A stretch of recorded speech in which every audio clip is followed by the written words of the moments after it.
Okay, Do you have an agenda? I don't, Oh, okay. that's okay. I'm calling the meeting to order. As a preliminary matter and I'm establishing that we have a quorum. As a preliminary matter, I, Dorothy, Chair of the Contract Review Committee, permit me to confirm that all members of person anticipated on the agenda are present and can hear me. Members, when I call your name, please respond in the affirmative. Veronica? Veronica here. John? Here, John here. Bert? Aye. Joanna? Aye. Staff, when I call your name, please respond in the affirmative. Jericho? In attendance? Anticipated speakers on the agenda, please respond in the affirmative. Nobody is here yet, so we will just introduce them as they come in. And I'll let you know as soon as I see one in the incoming. Good morning, or good afternoon. This open meeting of the Contract Review Committee is being conducted remotely, consistent with Governor Baker's executive order of July 2022, due to the current state of emergency in the Commonwealth due to the outbreak of the COVID-19 virus.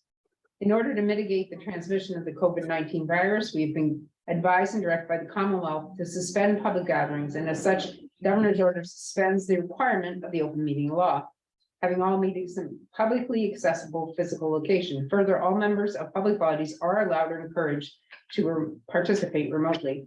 The order, which you can find posted with the agenda materials for this meeting, allows public bodies to meet entirely remotely or hybrid, so long as a reasonable public access is afforded so the public can follow along with the deliberations of the meeting. Ensuring public access did not ensure public participation unless such participation is required by law. The Contract Review Committee will feature public comment.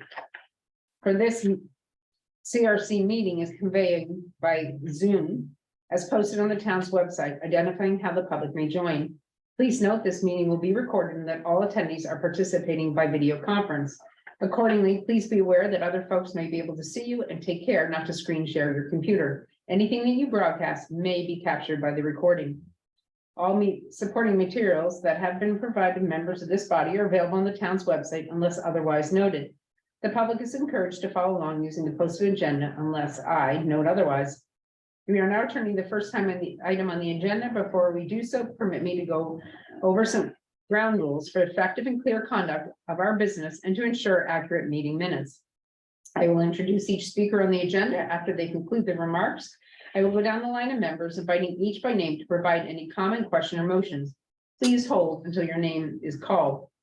Please remember to mute your phone or computer when you are not speaking. Please remember to speak clearly and in a way that helps generate accurate minutes. For any response, please wait until the chair yields the floor to you and state your name before speaking. Any member that wishes to engage in a conversation with other members, please do so through the chair, taking care to identify yourself.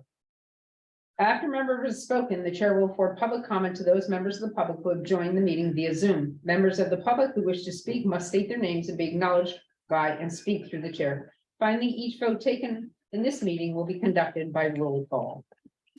Can I get an approval of the agenda? Motion to approve. Second. Okay, John, Aye. Bert, Aye. Joanna, Aye. Veronica? Aye. Thank you, guys. We are waiting for our first, A safe place. the Do safe place. you want me to go preview one of those now? Sure, but I think, yeah, you can. Fine with it this way then. Brought everybody we need. Joanna, you missed it last week, just so you know, you might have heard it if you went into the. No. If you went into the, listen to the Zoom, we are definitely doing the cannabis at 175,000. Okay. We actually, when we met with Addiction Solutions last week, spoke to them about it looking, we believe that they would be a better candidate under the cannabis. And coming back, reevaluating the grant that they've asked us for under the cannabis one. But we also told them that we would not, we would wait to see whether or not they applied in that within this process, okay? Okay. We're sorry we missed you. It's okay. I was traveling. I'm back now. Good for you. Did you have fun? Yes, a little bit. It was mostly work, but it was good. Good. I've got a question. 175 for cannabis. What is the total on this? Is it 650? Correct. Okay.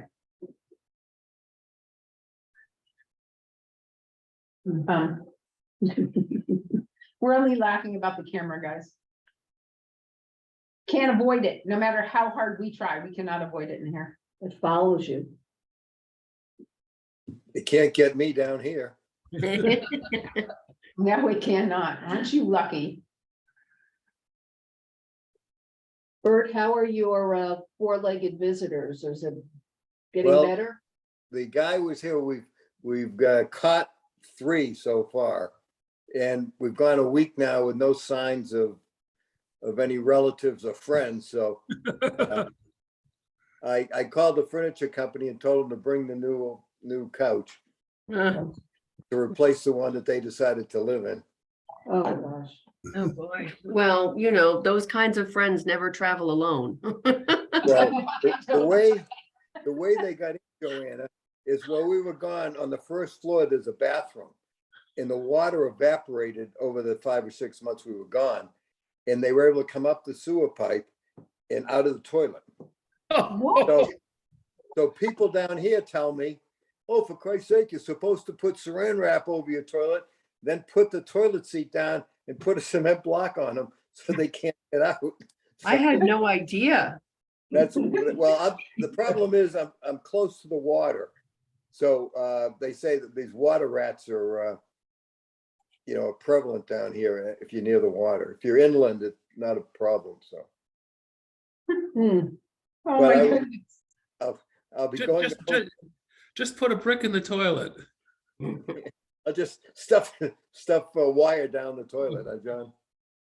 They're known for making homes in mattresses, like out on Eel Point Road. They used to, in the older houses, make all these villages and homes inside mattresses. They would tunnel Tunnel through. through and have little homes inside of them. Yeah. Oh, my. It was Well, years. They got into my it was a brand new bed couch, queen size. And they got in between the 2 cushions and chewed up both cushions, the corners of both cushions, and then got under them into the mattress and chewed that all up and made a big nest in there, so. I'm glad I'm not you. Joanna, do you have any questions about anything that has gone on since you missed a couple? No. Okay.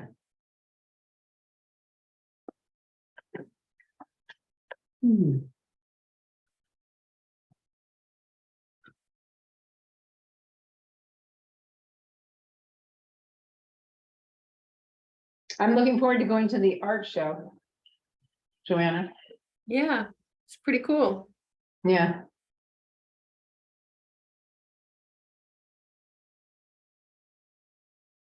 Have you been to it? Who else is coming today besides Safe Place? We have Safe Place, MVY. Martha's Vineyard, and Health Imperatives and Fair Winds. And legal services. No, Legal Legal Services. We Legal spoke Services with- not coming. I spoke with Raymond. We spoke earlier today. We don't really think we have a ton of questions for Raymond. Mhm. So we just asked him if he would mind giving a spot up to help us schedule. He was very gracious about that. And he, I don't think in the past 2 years, I don't remember anyone really it's a very known entity. So I think we thought it would be an okay idea. I didn't think it, Okay. and if there was ever doubt in what they were doing and what their services were, that they have a pretty clear cut reason for their money and clear cut application. I'm gonna make a change to this agenda. So, and if I could get that approved, to the fact that legal services is not gonna be here and that we will be seeing Fairwinds. And we're making that change because it was on very short notice. Okay. I'll And I make a guess- motion to approve that change. Second, Okay, Bert, Aye, John, Aye. Joanna, I, Veronica. I, Thanks, guys. All right. I'm just gonna call Linda, Nobody. because these are weighed in just pretty yet. big ones. And I think it's, yeah, I mean. I'm good with that. what time we expecting? Safe place should be showing up right around 2. Oh, okay, We usually take a few minutes to talk about, organization. Should be 2, 2:30. 3, 3:30. all right, so Joanna has to leave at 2:15 to pick up Noah and bring him home. Then she'll come back and then I will be available until a little bit after 3. 4. Okay, perfect. We'll maintain quorum throughout, so we should be okay. Okay, I won't be gone for longer than 15 minutes. It won't take that long. then you come back, but then you have to leave it a little after 3. Yeah, I do. Okay, so she's not here for, fair one, What time are they coming? 3:30.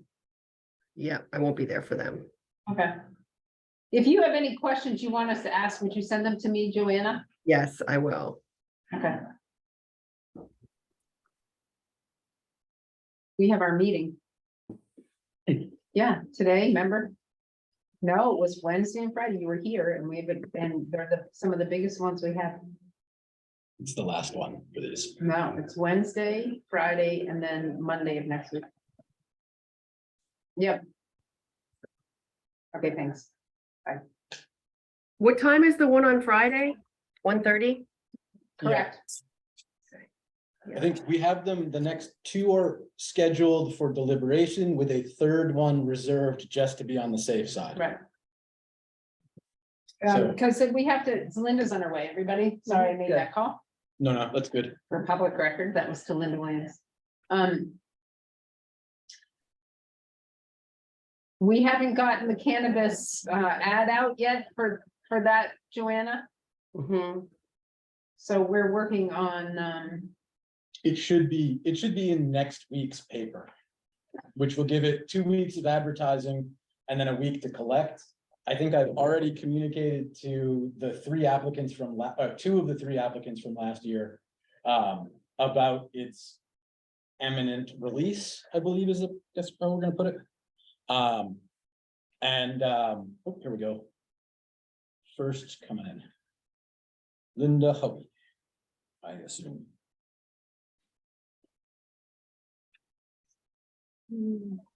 Hello, Linda, how are you?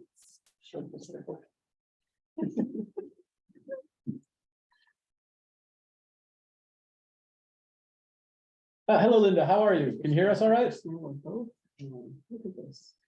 yeah, I know. Because they turned the lens. Linda, can you hear me? Yes, Oh, hello, Linda, how are you today? I'm good, thanks. How are you?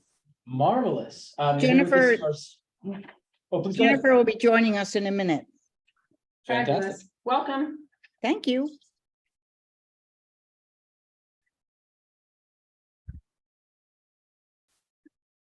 She may be What waiting time? till 2:00. 1:55.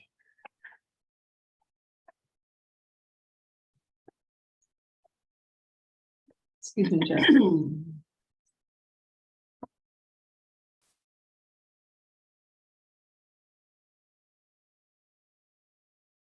Can't see it. What's?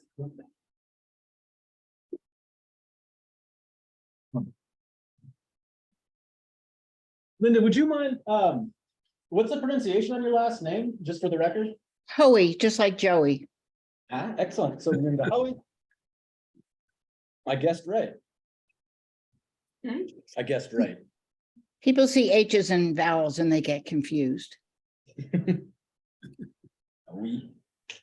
We got it.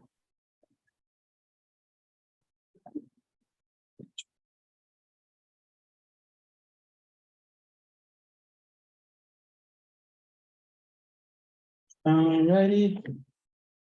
So I think generally what we do is there's a brief presentation by the grant requester, and then there'll be some questions from the various members of the Yeah, board. we're waiting, she asked us to Oh, wait for yeah. Jennifer. I'm just letting her know how the process will Oh, go. yeah, she's been to a few of ours. It's not my first rodeo, No, it's not. but it may be my last. Oh, really? I go off the board in end of June after 12 glorious years. Wow. That's a big loss for them. Thank you. It's a loss for me too. Yeah, I could see where it would be. They're a great organization. I'll say. I'm a little prejudiced. That's okay. You're allowed to be. Thank you. You've earned it. Thanks. You sure did. And Jennifer coming in. Got Jennifer joining.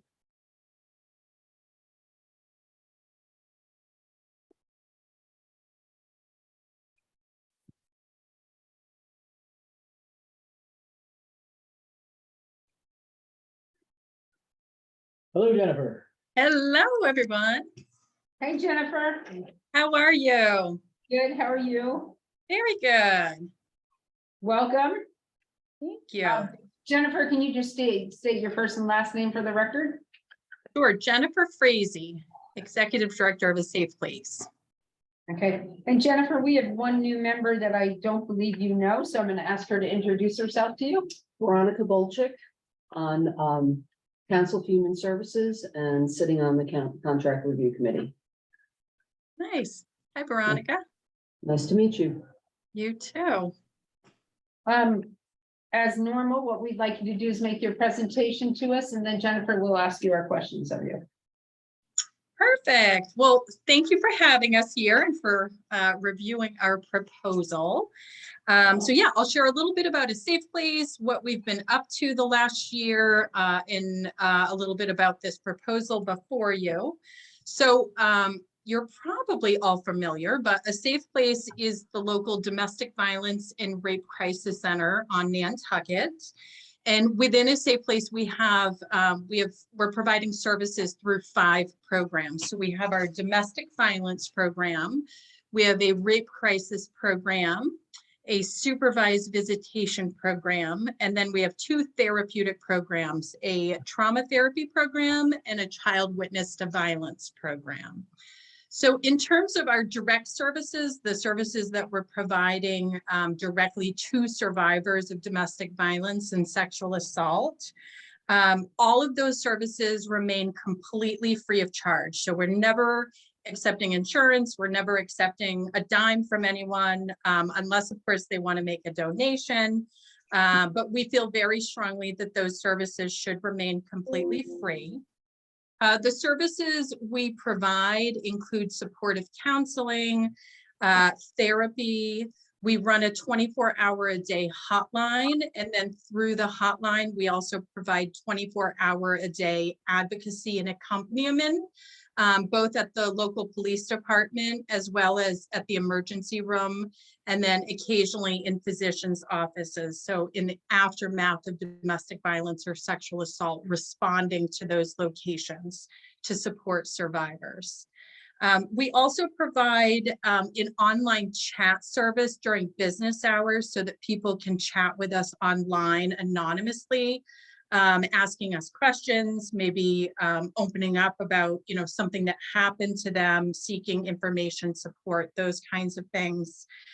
We provide advocates at every session of district court and then superior court as needed, again, in the aftermath of domestic violence and sexual assault. So in those locations, it's usually providing some kind of support to victims that are involved in a criminal case or who are applying for or extending restraining orders.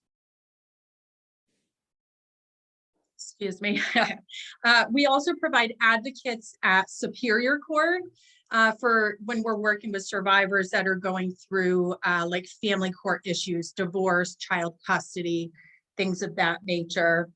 And then other case management services, really trying to meet survivors where they are, help them through barriers, challenges that they might have, providing food cards, rental assistance, utility assistance, warm meals at times, legal assistance, safety planning, things like that. And those things really change on a day-to-day basis and case-by-case basis. In total, in fiscal year 22, we served 325 survivors and their family members. And I reported last year that this is an elevated rate, and it remains to this day to be an elevated rate of about 25 to 30% since COVID. So it hasn't increased since then, but since COVID, we are serving about 25 to 30% more. So still quite alarming. Luckily, we've been able to reach that and serve everyone who's been reaching out to us. In terms of, I guess, the other big thing of what we're trying to do in the community is the community outreach and the prevention education. So in terms of our outreach programming, we're really just trying to like conduct as much outreach within the community so that as many people as possible know that our services exist and that all services are free. That we have staff here that speak English, Spanish, and Portuguese. We can serve in other languages as well through the language line. We do this primarily, conducting the outreach primarily through like awareness raising events in the community, especially in October during Domestic Violence Awareness Month, in April, which is Sexual Assault Awareness Month. But really throughout the year, we're conducting various outreach programming, and as much like advertising and distributing of promotional items in the community as possible, things like coasters at local bars that advertise like the sexual assault program and how to contact us should they need to. We also do a ton of prevention education in the community, and that's done primarily with children in the community.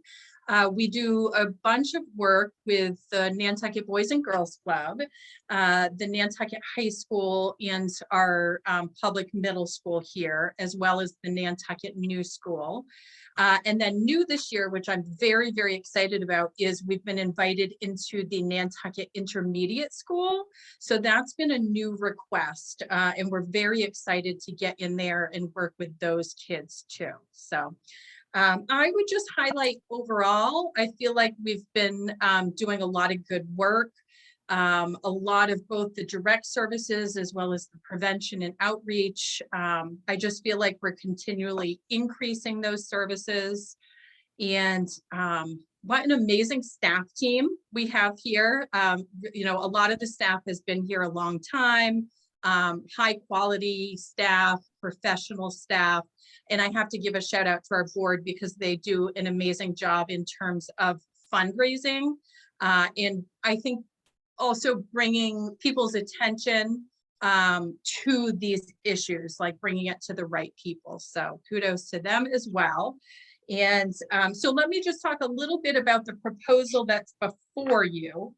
For those that were part of the contract review committee last year, you'll probably notice that this proposal for $70,000 is basically identical to last year.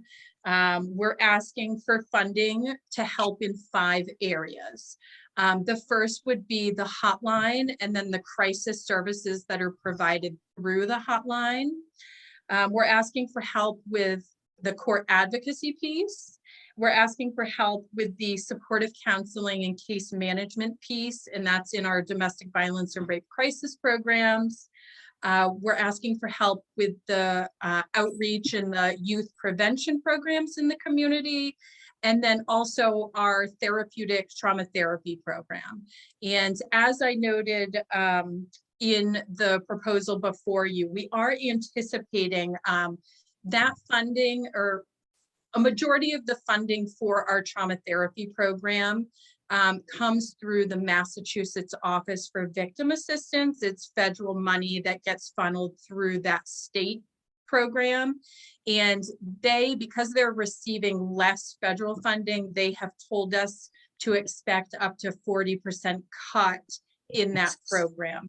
So we're asking for help with trauma therapy program to help offset some of that cost so that we can maintain our trauma therapy program at the same level and not have to cut back. So I will end there, see if Linda has anything to add, and then see if anyone has questions. Well, the only thing I would add is, first of all, we're so grateful to Jennifer and the way she runs the organization, which is amazing. But we have had a new anonymous gift that is directly earmarked for legal services. So we've, after vetting some of our clients, if they qualify, and it's pretty high bar to qualify, then we are able to provide a lawyer for them in court, because so often the abuser is the one with the lawyer, and the one that needs the help isn't able to afford the lawyer. So we've been able to offer that service, which has been amazingly well received. We just finished our first year of that, right, Jennifer? Yes. And the donor has offered to re-up. So that will go through next year. And then because our appeals have been so well done, they will be able to pick that up and take care of the expenses for the lawyer ongoing, because we feel it's really a big deal. But we have a couple of community events. In the summer we have a speaker. We have had a luncheon, and this year it's going to be more of an evening event, and hopefully will involve more people with deeper pockets. And but what we do, which I think is so important, is that we give this exact same program free to the community the night before. So we'll have the same program for anybody who wants to come and see it. And then the following night, we'll try to raise the big bucks, and also it gives the seasonal community a good look at what we do. And that's really important, and hadn't been done so much before. So we feel like we're in a really good place. We're marching along. Can I just ask on that donation that you said, is that the unsolicited $100,000 restricted? Yes, that Yeah. is correct. Yes. Thank you. Okay, I'm gonna let it open up, and I'm gonna start with Veronica sitting next to me, and we'll work around. Okay, 2 questions. I had in my notes here, and you did also say, Jennifer, that 325 clients this past year. And so that's staying steady. So are you assuming that will be at 325, or are you going to expect an increase up to almost 400 if you're looking at the percentages that you've had? So more clients, or do you think it's leveling? No, great question. I probably didn't clarify well enough. So Okay. I would anticipate serving around 325 again. So pre-COVID, we were serving about 25 or 30% less. And then when COVID hit, we've been serving that higher number. So I think 2 years ago, we served 317, if memory serves me correctly, 325 last fiscal year. And I think right now we're on track to serve right around that number. Okay. All right.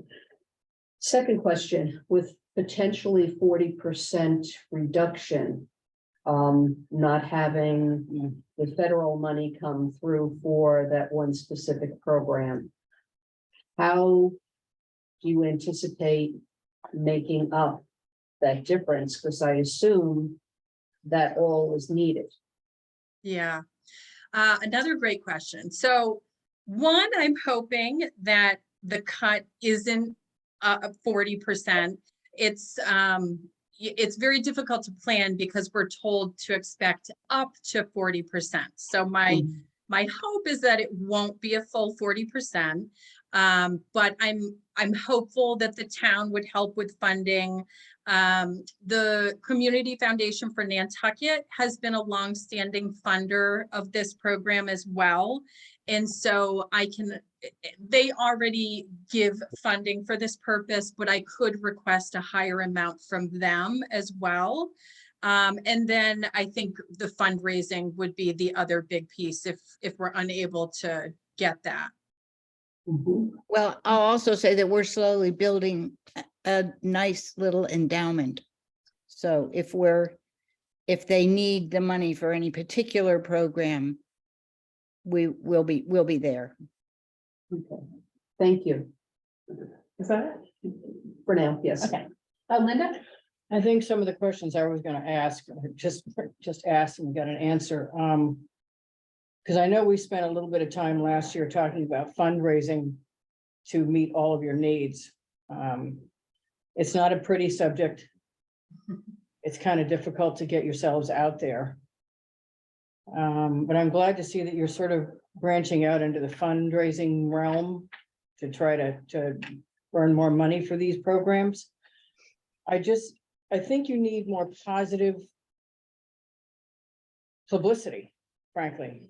Everybody knows that you're there. I was one of the founding members. For many years I was involved. And I just think you need, as I said, it's not something you want to talk about necessarily, but I think you need more positive publicity and to explain that, these are everything that you provide in an article, not just the ad saying, this is our number, call me on a weekend kind of thing, or when you have an issue.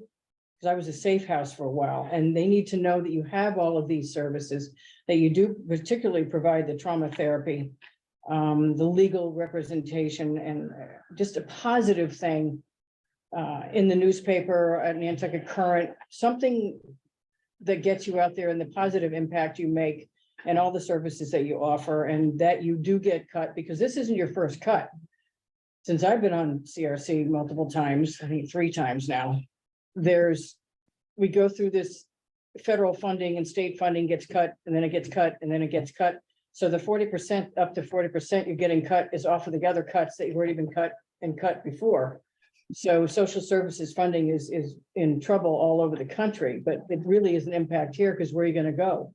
Over to the place on the Cape where used to send people because we didn't have any place here. So I just think more positive publicity as we get closer to the summer needs to be made, so people know that it's not all doom and gloom. And the only time you ever hear about us is when something bad happens or somebody has to come to you in an emergency. That's sort of my soapbox for today, but I appreciate everything that Safe Place does, and I'm a big supporter. Thank you, Linda. I know you've been a very long-standing supporter, and I appreciate your feedback. I'd love to have if you ever have more suggestions, I would love to hear from you as well. I do feel like in recent years, we have tried to do much more of a push in the community on sharing messages and information, but always looking for more feedback on that. I will give you a call. Okay. John?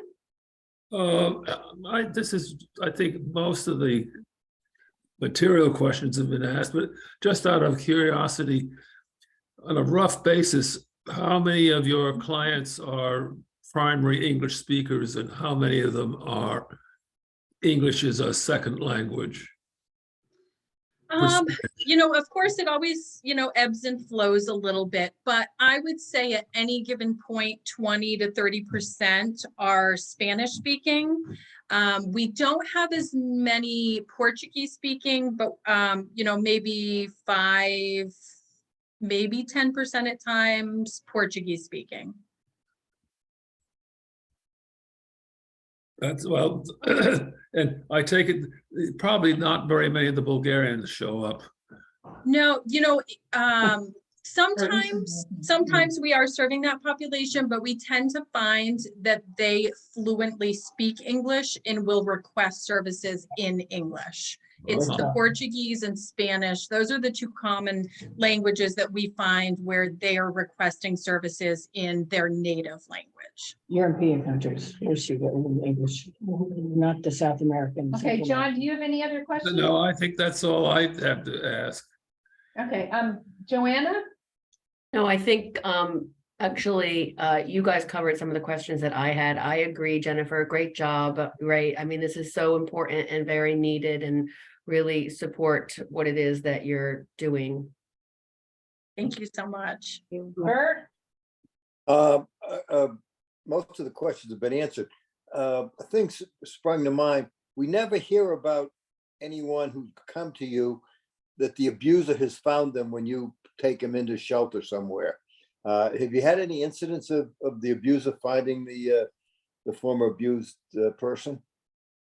Well, so we don't have a shelter here, but we certainly can help people try to locate another safe place here or help them get to a shelter off islands.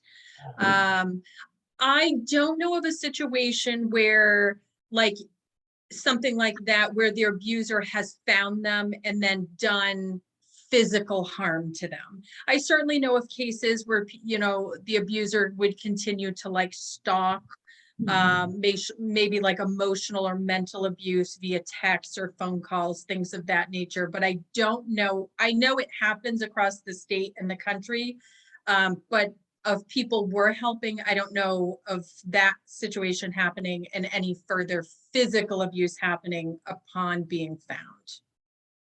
Well, that's good to know, because I know you wouldn't want to publicize it, but I Yeah. wonder if it ever has happened lately. Yeah. Okay, Bert, do you have any other questions? No, that's it. Thank you. Okay, I'm gonna hold off on mine and let Veronica ask And I have another another question. one, I have another one. And too. then I'll let Yeah. Linda, and then I'll ask. Two thoughts.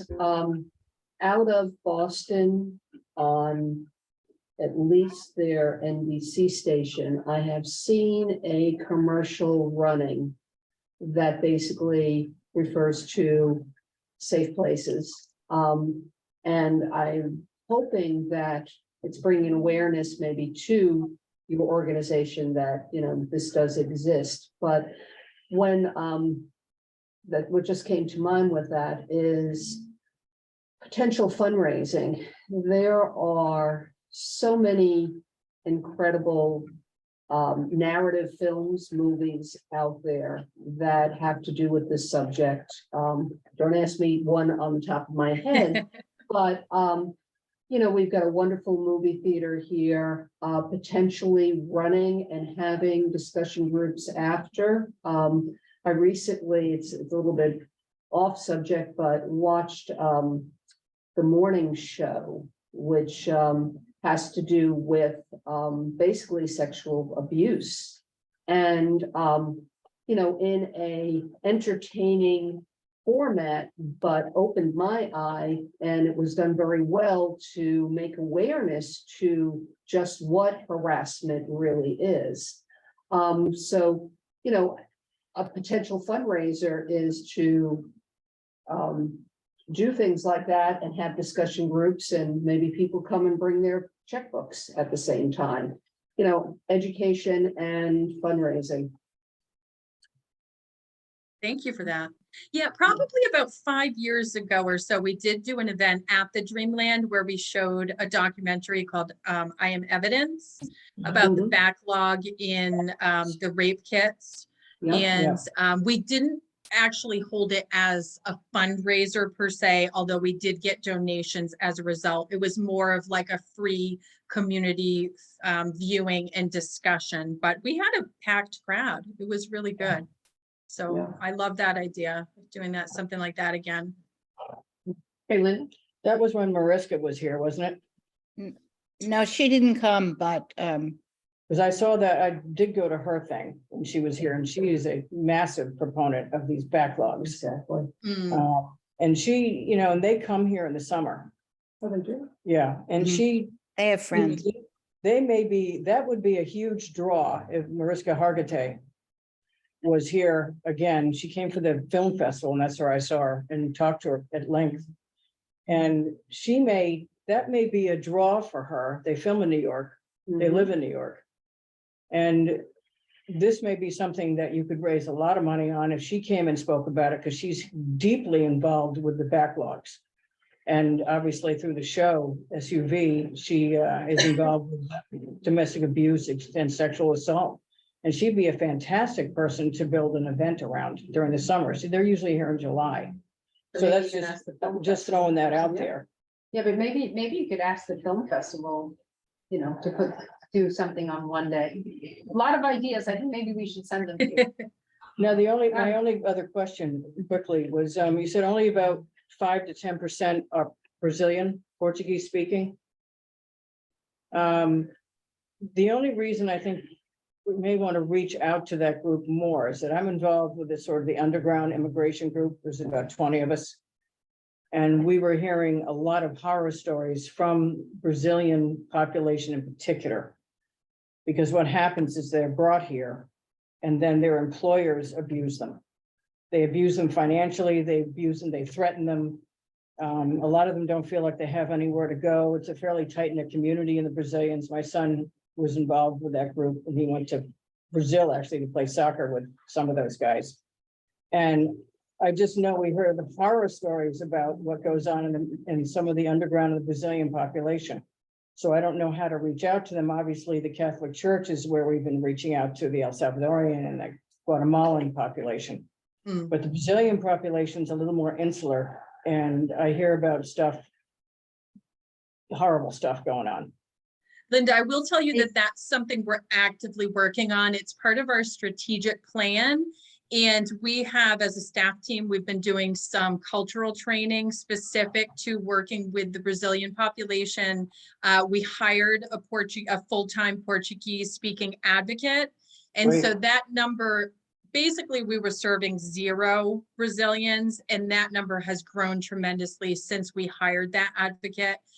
We also received some funding from the Department of Public Health specifically to subcontract with a culturally specific group that would Great. help us grow in this area. So that's an area that we're very actively working on, is reaching out with and working with the Brazilian and other Portuguese speaking populations. And Fantastic. we've also added a Brazilian woman to our board, Correct, yes. hoping to come at it at a different direction. So we're trying to cover that for sure. That's fantastic, because I think that's probably the most insulated, underserved group on Nantucket of all the foreign-born that are here.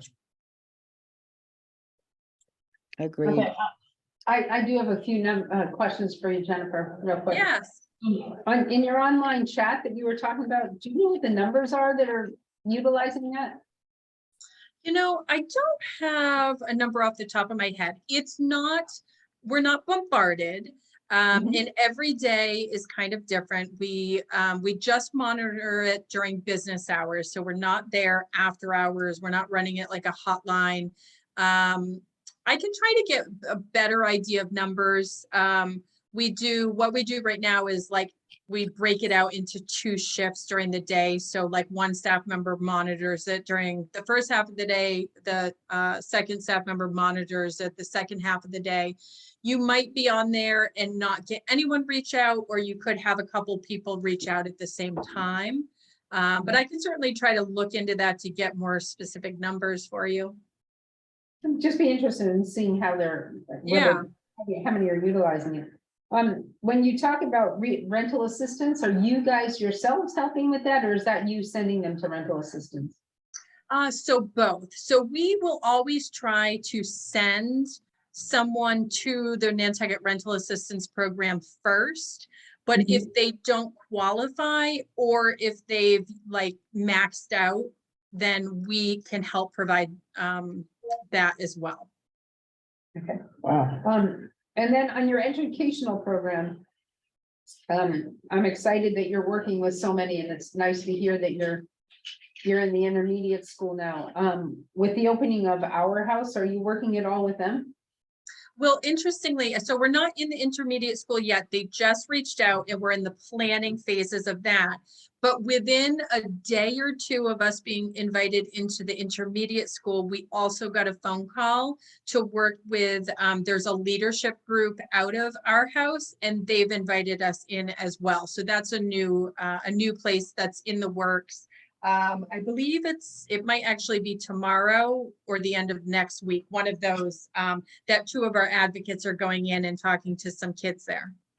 Awesome, Great. that's good to Yeah. hear. I'm glad to hear it. It's nice to see that you're expanding throughout all of it. And then I know that I ask this every year, about your capital program. How are you doing on that and how are you doing on your space? Yeah, so you're referring to like a capital campaign or something like that, yeah. So space, we're definitely bursting at the seams. We have a space needs group, we continue to explore. I mean, it's been, I think it's been years now of us looking at potential places to rent. We've also started looking at places to buy or build, and so we're trying to explore all of that. I don't know, Linda, if you have anything else to. No, I know, before Linda. I just No, want- not Linda. Oh, that's- Linda Hoey, sorry. Sorry, I was about to say, wait a minute. Nobody born before That's okay. 1960 has the name. Right. After- Anyway, for the past, over a year and a half, we've been working with real estate people and looking at properties and looking at possibilities. And the fact of the matter is there's very little commercial property available or commercial property period on this island that would be appropriate because of the kind of work that we do. It has to be centrally located, could be on a bus route, nice to be near a bike path. I mean, you have to have 2 entrances. There's so many things that it has to have that something that's already built usually doesn't work for us. We've looked at scores of places. The search continues. And how are you doing on your end? The monies for the capital improvements? Well, we So we- have a capital campaign committee in place, and we haven't started yet because we have nothing really to show them. So first we have to identify what we're going to do, and then we have a pretty active, we actually just met a few days ago to discuss the silent campaign that will go on before the actual campaign starts. Okay. Thank you, guys. Thank you very much again. Jennifer, I'm always impressed. Thank you very much. So are we. We're extremely lucky to have you there. And you're Oh, never thank you. leaving. Never leaving. No, she's not. Don't worry. We I tell you tired that to her every chair. Uh, year. Never leaving. Linda, thank you again, and it's been a pleasure working with you over the years. I wish you the best. I know that will be a big loss to the Safe Place, but I wish you the very best moving on. Wait a minute. Thank you she's so leaving? much. You're well. I'm timing out after 12 years. Ah, jeez. Bylaws, we have bylaws, you know, there are rules. Anyway, thank you though. Thank you for your nice words. All right. Thank you so much. Thank See you you. later. Thank you. All right, looks like we've about a minute or two before the next group comes on. If anyone needs to take a break. The old. Bye. How long have they been in existence? Linda? No, okay, good. They say that.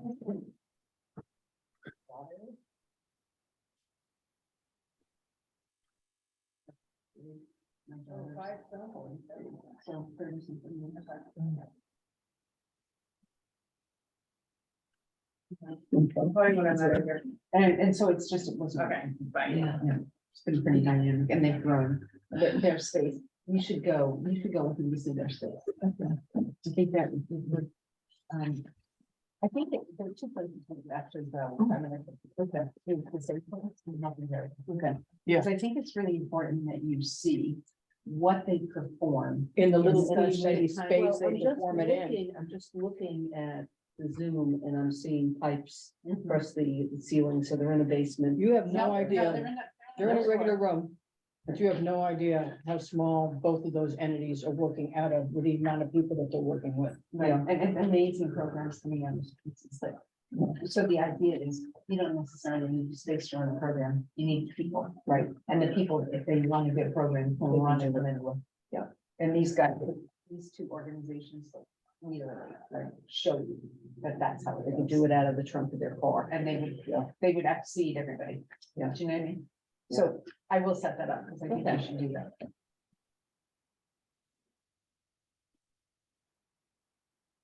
There is MVY. You know, their grant application just is very well written, very well written. You can tell that they've got their act together. Right, yeah, it's one of the best, always.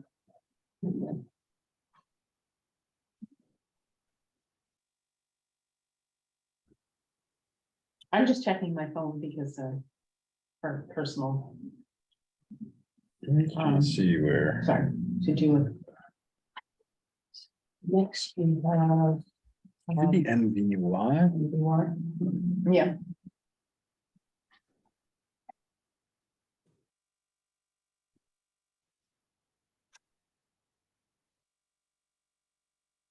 Probably figure out at some point also that I've worked with almost every single human services related entity on Nantucket, including hospice.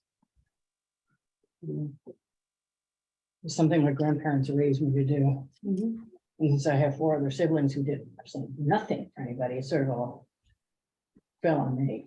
But I was an EMT for 10 years too, so. A lot of these groups, I was one of the original people for Safe Place, but we did have safe houses back then. That we never publicized where they were, because I was one. And so we made sure that nobody ever knew, because the guys would roll around on Nantucket into small space looking for where they were. They I also lived in had the safe Badlands. houses for children that had little people in the windows, that if a child was walking by, there was a. Do you They remember never that, say, Jericho? Remember that Yeah, campaign? And remember there was those a little little people. person in the windows, and the kids could know that it was that they would be protected if they went in there. They did like a paired educational program. I want to say that was elementary school when we when Yeah. it started landing Yeah, for me. elementary. Did I teach you that Safe, Strong and Free? Were you one of my kids? I was in on Stay Strong or Free, but I don't remember if it was you or not. I'm was pretty sure me. that was the right, that was. I the did all the way slogan. from preschool, from wee whalers all the way to seniors, and only 2 of us were certified for that length. It's like we had, there were a few events, like school events around a safe place that I Mhm. remember. There were big ones for parents. Yeah, I can't remember exactly what it was. But I had puppets. For the little kids, it was puppets. Where is MV1? And it was Joe made those puppets for us, so they look like Muppets. And so we had puppets that we were using, you know, Safe Touch or something that doesn't make them feel good. You have to be really careful with that 3 and 4-year-old age group. But they don't sort do of anything like related that to the really right puppets. now. They don't do that really should. anymore, but we did it Oh, look, for is a there long people in? time. Or is that No. just all of us talking? That's just us. Who are we waiting for? MVY. Oh, Receive the screen. Yeah.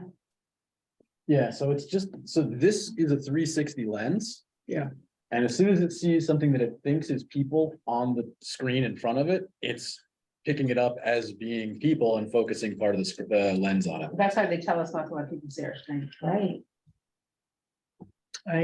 all my Zoom meetings, I get nothing. There's chocolate, there's chocolate, for that and there's chocolate. me. There's Yorks. York, Patty, it's genetic. I have to buy. I have Yorks. I have Yorks. We should put out the freezer of these when I go to our house. I always know that I'll find a bag in the freezer. That's So like they nice. said, it's genetic. We put the Thin Mints Girl Scout cookies in the freezer. Mhm. My son, when I get them, he shoves them in the freezer. Yeah, those are good enough. freezer. It works because I send my daughter a case of them down in Australia every year, because now apparently We're the in next, Austra- my we're granddaughter, in Adelaide, Australia. Adelaide. So apparently my granddaughter is obsessed with Thin Mints also. It's a genetic thing. The mints are good. Yeah, it's the only one of them I like. It happens a lot, doesn't it? Now, are you sure they know it's today? MVY? My pleasure. I hope so. Should we call I'm gonna MVY? call them right now. I said sometimes it gets to be too long. She has it on the agenda. But I don't have anything, When was the last time we had contact with her? we got quarterlies in at some point. It's okay, I'm gonna call. I just don't want it to be that she like, oh, I didn't know we had this, like it's the Fairwinds all over again. Well, it seems like they must have reached out, and our only issue would be if somebody reached out because of complications to Anne and we didn't get it. Yeah, it's, you know, How is Anna? Is she back in yet? She's not back in. I think she's got a couple of doctor's appointments for the remainder of the week, and then I don't think we'll see her in before Friday at the earliest.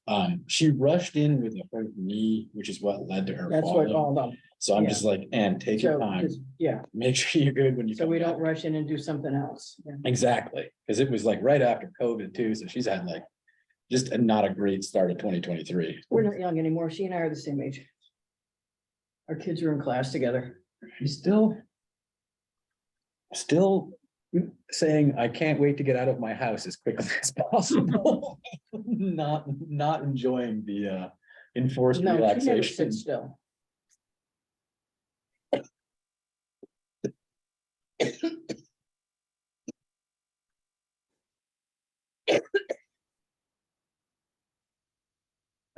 Which I guess means that I need to.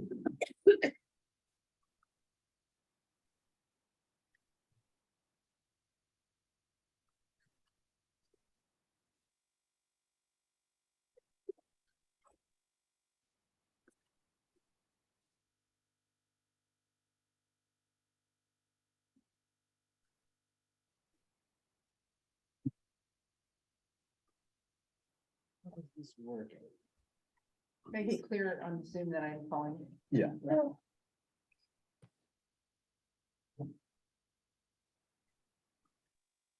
You know, what are you trying to do? I'm trying to see if there's emails. Emails from, like, if Ann CC'd me on any emails back and forth, and then I also have the health imperatives. I can send an email for them to see if they want to move forward. And so we can squeeze them in this gap if we don't hear anything. from Do them. we have a phone number for MV? She's on. I've been calling, I've called 3 different numbers. Both people that are on this are not picking up their phone. How much mint? Wrong pipe too. That's so it gets the tickle going. Yeah. Was that the peppermint patty? Mixed with Almost menthol. Put it on my nose. When did you got a permanent resident in Valley? She's been down there 23 years. Oh, wow. She was top of the class here. On the junior miss the whole 9 yards. Went to Smith. Graduated from Smith. Moved to Ireland for a year to Dublin. A boyfriend at the time, she jettisoned when she got to Australia. His brother lived in Adelaide, so they went to visit him in Adelaide. And she never stopped getting an education, so she ended up marrying a New Zealander to get a residency. Got her master's in environmental law and then got a doctorate in environmental science and endangered species. So she was working for the government, playing rugby for top rugby player in Southeast Australia. Was called up to the national team twice, but then she had to have her shoulder done. Her aunt said, "No, rugby, I can't watch you play rugby." No, it's a rough one. My father played at Harvard. I mean, it's just. And now my grandson and my granddaughter are playing rugby. I'm like, they're too young soccer. They can play soccer. Yeah. But so she is married to a Tongan. Okay. But he was born in New Zealand. So she's there. No, she was working for the government. Now she's doing all the projects for a bank. She had a restaurant. She got rid of that. She had a food truck. She got rid of that. A little overachieving. I have a son in Queensland. You know, and But that's a little more remote than she is. Well, no, he'll be outside of Brisbane. Right now he's in Bowen, which is 14 hours, 15 hours north of there, but he's gonna be in a suburb of Brisbane, but he's applying for his permanent residency. What does he do? He's a second year resident. He's a physician Oh, now, so he went to University of Queensland. he No went call. to No Australia, call. UI? University of Australia, Yeah. National, whatever it is, ANU. Yeah, but they fell in love with it, and you know, what's not to love? And except that not to love on our part. I had to learn how to Exactly. use Skype and I have a flip phone. Well, 23 years ago was probably a whole lot different. Today, we're fortunate that we do have these things Yeah. and Zoom and whatever. But I still haven't been able to, have you gone down? Yeah. See, I haven't been able to get down there yet. Do you want me to invite? So eventually I'll get there. Not yet. She really misses coming. I'm the only parent she has left. Her father's gone now and all my parents are gone. And so all of her Hey grandparents. Beth, are this gone. is Dorothy Hertz calling So from I'm the really Contract Review Committee on Nantucket. Yeah. And she feels really How are far you? away. Yeah, Because of I'm the good. pandemic. We couldn't come, You she are couldn't come home scheduled until last today to summer. meet with us right now. She doesn't know if she can get home this summer, but probably the next year. But I want to get. I want to. Okay, so what's happened is Mr. Ann was Anxiety out at of 25, ill, 26. And so I'm gonna have Jericho send it to you right now. You have to She reached anesthetize out for a him link. to get him on a plane. So I'm gonna have Jericho reach out via email to you. I'm gonna hand over his Well, we would break email it, but my at brother lives in Palm Springs. the Marketing Community We got Service friends so in that San you Francisco. can Zoom into us, And I got a okay? It'll friend be in about Hawaii. 30 And seconds. So we just, yeah, that's what we did that. Skip Yes. them to Yep. get there, but even Okay. there, You're welcome. it's just Bye-bye. a long. it is, and I don't know if I We can went through it. anesthetize him long enough. Yeah, we went. for a She's the month, Beth and we White Have to be there. that- Under, Oh, did you yeah. see it up I there? got her. A minimum of Yeah. 2 weeks. Yeah. And I'm so busy right now, I don't have the time to do it. Yeah. So she'll probably get home before I get there. Yeah. Did you get a live person? I did, I got her. She's been waiting. She didn't get the Zoom link. Oh, that would be Ann, because Ann's not here. Have we touched base with the other two coming up today? I know we did with Yeah, Fairway. they're I spoke with both. We made sure it was taken care of. Those two, this evening. So who's on Friday? Friday's Deliberations. deliberation. Okay, so we're done with everything. Yes, South Coast Legal, we chose to not meet with. I think, we're not too far off of the amount of money that we have, but it's that issue would be being able to apply for the cannabis one. I think it's gonna help us in a great deal. Take some of the pressure off of the group that's applying under this one. Some of them. Yeah. I don't, think the peer BWIL. counseling, E it's gonna be N interesting. to look V at. COMMUNIT, Because that was COMMUNIT given to us services. last year under the cannabis. And it's in this one, It's a, yeah. and so I think we should look at it better. Mhm.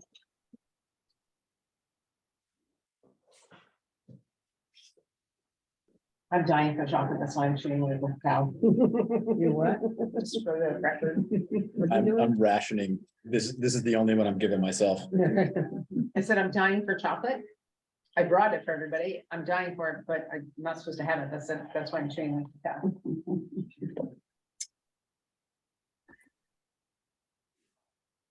Anybody, you want a water? Hey, you want to drop one off for me, Dorothy? Do I want what? One for you? Hey, you want to drop one off over here for me? Yeah, I'd love to. Yeah, you can walk to your kitchen. You got me a ticket there, I'll drop it to you. I can't believe how warm it got today. It's almost like we're Could bring one extra for your friends, Bert. nasty and cold on Friday. I brought extras for And everybody that's why here. people, this strep's running around, everything's running around right now. This weekend is wild. Wind. Crazy.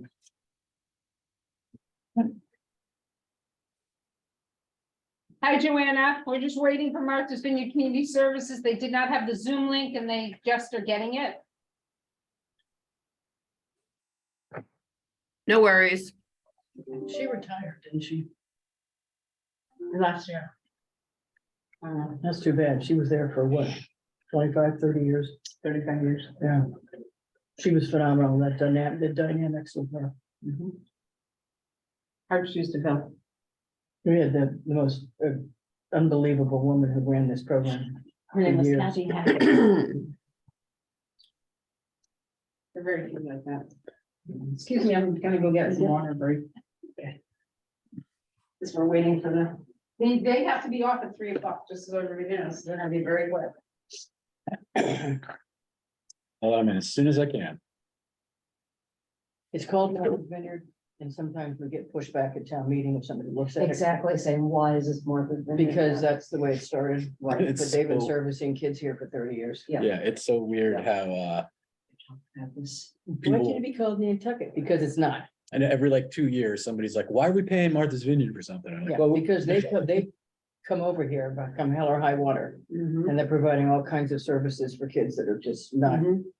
the services aren't extensive here. But they ought to just change their name to Nantucket blah blah, a division of MV.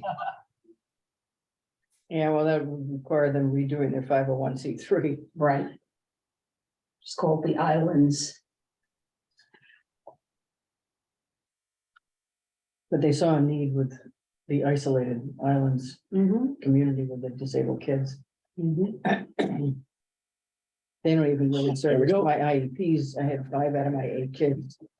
5 foster kids, although only 1 was not on an IEP, other 4 were on IEP, All right. my own kids were on IEPs, and Aaron was like. We're getting, Angela and Beth are joining in. It's, Hi, You guys. have to Thank you for battle bearing with us today. We had matter an what it is, unexpected you gotta sort of battle. staff issue that prevented us from getting the link to you on time. Thank you for bearing with us, and we're aware you need to get out of here at 3, so we'll make it very quick for you. Excellent. Hi, Beth, thank you for joining us. Hi, Happy New Year. Same to you. I'm gonna let you do your presentation and then I'll have questions here, okay? well, she's here on Nantucket. Who? I thought one of them, they had somebody at liaison here. No, that's okay. So, can each one of you identify yourself, please, for the record? Sure, I'm Angela Knapp. I'm the Family Support Center Program Coordinator. I took Kathy Hackett's role. We miss her. I know, we all do. She's the best. And I'm Beth White, and I'm in the position of Program Director for Disability Services at Martha's Vineyard Community Services. Thank you. So if you want to present, and then we'll ask questions and we'll try to get you out of here as 10 minutes. fast as we can. And when you're, I apologize, but when you're asking about present, like just present on what we've been doing over the past quarter or the past 2 quarters now. So Angela, you want to actually talk about what we're proposing for next year and kind of how our goals changed, and since we have more of a programmatic focus. Oh, absolutely. So moving into fiscal year 24, our goals are to spend the same amount of time on outreach, interacting with other organizations, collaborations with Family Resource Center, and Nantucket Star. We've been working towards our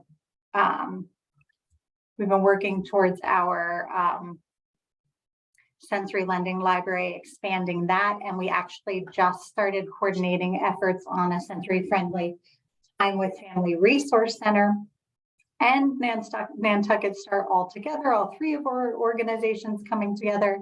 We've really been working hard on expanding our programming. With that being said, we have a new caregiver support group of caregivers with adult children with disabilities that meets a hybrid style every month, and that is a learning group. So we expand on resources, housing options on the Cape and off the Cape, employment opportunities, and then all of the legal tidbits. So we just had Tom Sanagandro speak on special needs trusts and beyond. And we continue to work on our pop-up events. So we had a hayride event, and we are hoping to expand those events in the future. And then with that, we also have put a lot of effort in after meeting with Deb Gately and the new transition specialist at the school, Jennifer Christensen, and the snack meetings that I attend for the Island Parents Advisory Committee, we've identified that there's a significant need for ABA outside of the school system. So we've already moved towards connecting with different ABA resources in order to bring in ABA outside of the school onto Nantucket. This has been a significant issue that parents have mentioned as they're literally watching their children regress because that added ABA time has not been available. And we are geared to face the challenges of transportation, looking at options of virtual ABA services combined with in-person parent training and registered behavior technician training outside of the school. We have a camp summit that we have already proceeded to have on Martha's Vineyard last year, and this year, or we are aiming to expand that next year to be a camp summit on Nantucket. I've already been in communication with Boys and Girls Club, Strong Wings, and we had a number of camps come together at a snack meeting with a lot of interest. Nantucket Start as well. And then this training really focuses on inclusion for all. It's called All Kids Thrive. And we work on educating each camp on how to best provide an inclusive experience for all campers. Besides that, we also would like to continue one of our events that has been met with such positive feedback, our sensory friendly movies. We recently were able to get Dreamland to commit to monthly sensory friendly movies. And what we have found is that every month there's a broader group of people. We've had groups up to 68 people coming in, and this is a wide range of people who haven't been to the movies in years.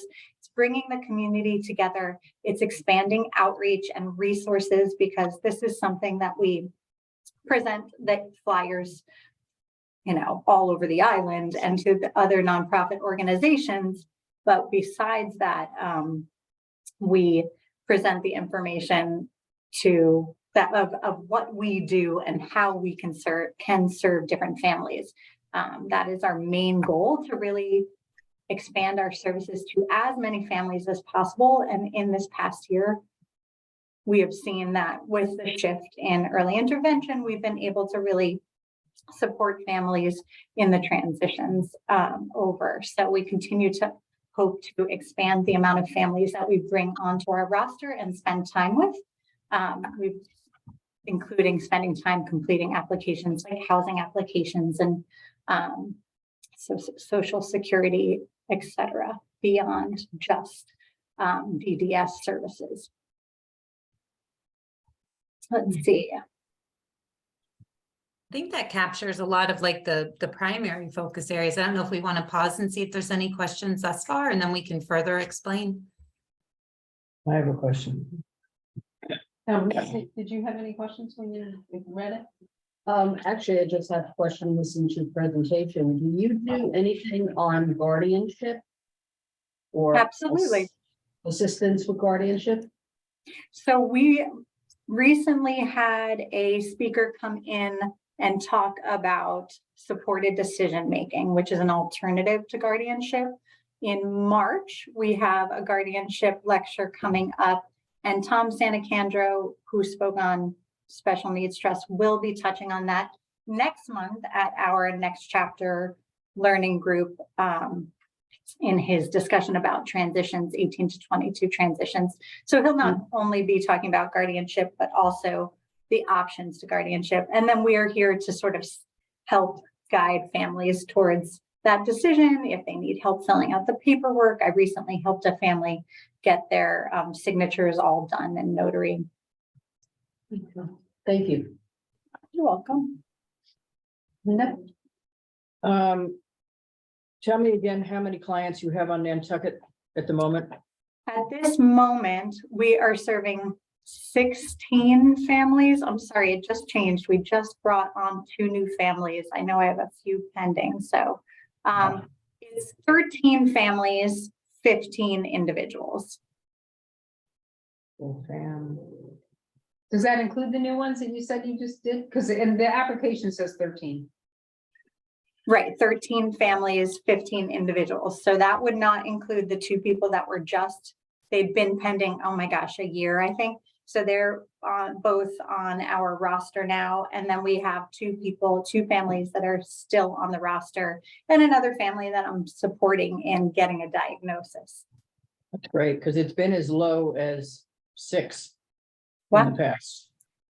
So Yeah, I'm- and I know just from SNAC meetings and working with Nantucket Star, there are a fair amount of families that I'm not yet connected with that would meet the requirements for DDS services. So one of our really big goals is that we support the entire community, not just DDS roster folks. So if you ask me to expand beyond who's on the DDS roster, the family that I helped with the housing lottery application, that was all before they were even on our roster. That's good. I just, I think it's great you're doing more outreach here. It's always been an issue trying to get people to understand that Martha's Vineyard does not exclude Nantucket in this program. And I was curious, were you ever thinking of having a liaison on Nantucket that's part of your group? Because I thought that was a discussion we had some years ago. Absolutely. And Beth may want to touch on this more since it was before my time, that we did have Georgie on Nantucket for a while prior to my coming into this role. And after she left, we had posted the ads. I asked Carrie Ray to post it in the Islander Facebook group. We posted it in the Inquirer, our position on Nantucket. We tried to do a really competitive rate, and that was posted how long, Beth? 6 months, 9 months? Yeah, I mean, we definitely did equal opportunity hiring, but I think put more efforts into trying to hire someone directly from Nantucket for the role of it's a full-time role of Family Support Center, the support specialist. And so we filled that role with Teresa, who she actually, like Kathy, she lives on the Cape. And so she, divides her time between coming here to Martha's Vineyard and also going to Nantucket. And I think, something that's in the back of my mind, because we are seeing an increase with the outreach efforts and getting more families on the roster. I think that as time goes on, I think that we have enough of a case to look at even trying to hire really specifically and trying to find someone who could be a liaison, boots on the ground. And so we would just need to have that conversation, I think, with DDS. But I think as the numbers continue to increase, with that also the complexity, increases. And so I think we'd have a good case to be able to maybe even expand our team a little bit with another part-time person. But now just having even just Teresa and Angela, and they both are just hopping islands. And so the physical presence it's better. But obviously having someone that's, right there embedded in the community is the ultimate goal. Great. Joanna? No, it doesn't look like any questions. You're on mute. Sorry. I was going to say, I think Linda asked some of the questions I was going to ask, namely about the number of people you were serving.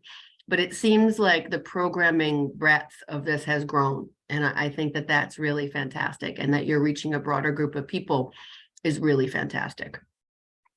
Thank you. I'm working really hard to meet with the organizations on the island and also meet with the families. And I really am grateful to Nantucket Star because they've given me the opportunity to go to a lot of their events. So I really get to meet a lot of people. And I think that that's a great collaboration for you to be pursuing. Are there other nonprofits that you guys have on your list to collaborate with? What about who was just here before, like the Safe Place? I definitely collaborate with the Safe Place. I actually talk mostly with Suzanne from Zudo, but we collaborate with them. They're very kind to let me utilize their space sometimes.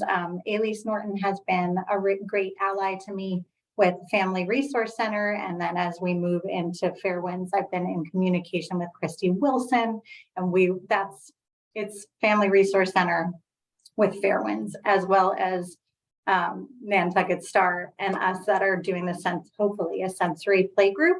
And then I've been in collaboration with Pauline Cronin over at the community school to work on a Circle of Moms group for Spanish speaking mothers. They already have one for English speaking mothers. And I have a lot of mothers of children with disabilities that are really at home quite a bit, quite isolated, and really more isolated because of their language barriers. So that's been something we're exploring. Okay, great. Thank you. Bert, No questions at this time. hey, John? I have no questions. Okay, I do, and just very quickly, can you give a little bit of explanation as to what your money is being asked for the applied behavioral analysis? Can you explain to us who here would be doing that? Would one of you be? No, we would not be providing the ABA services. You need to have someone that has a master's degree, a BCBA. So that is where we would be looking at a hybrid version of utilizing someone that's traveling to the island. I mean, ideally, we would have someone on the island, but that is where we really tend to find a lot of challenges. So we'll see, maybe that role will be able to be filled by someone on the island, but if not, we're relying on a combination of bringing someone over. The thought was sort of an ABA Saturdays where we have a person come in the flesh and that they're working on training RBTs that are on the island. We've talked to the high school about potentially training more staff to be RBTs that might be able to support the island in terms of that second hand. So the ABA or the BCBA is the one that creates the plan, and an RBT can help keep that plan going with the family. So parents also would be getting trained in that process as well. And then we would have a hybrid, so this virtual aspect of ABA of someone that's off island as well. And should we meet the challenge of transportation, as we know that comes up, that virtual option is viable as well. And we've talked to a number of different ABA therapists that provide virtual services. And although it is not ideal, it is some rather effective. Okay. Thank you very much. And when you're talking about the adults that you're seeing, how many more adults do you feel that you're servicing? I think there are only, let's see, I'm trying to think because I know I've had a couple of people that are just about to turn 22. So I am only servicing 4 adults. One is just, well, 5 if you count one that is maybe not going to continue with his services.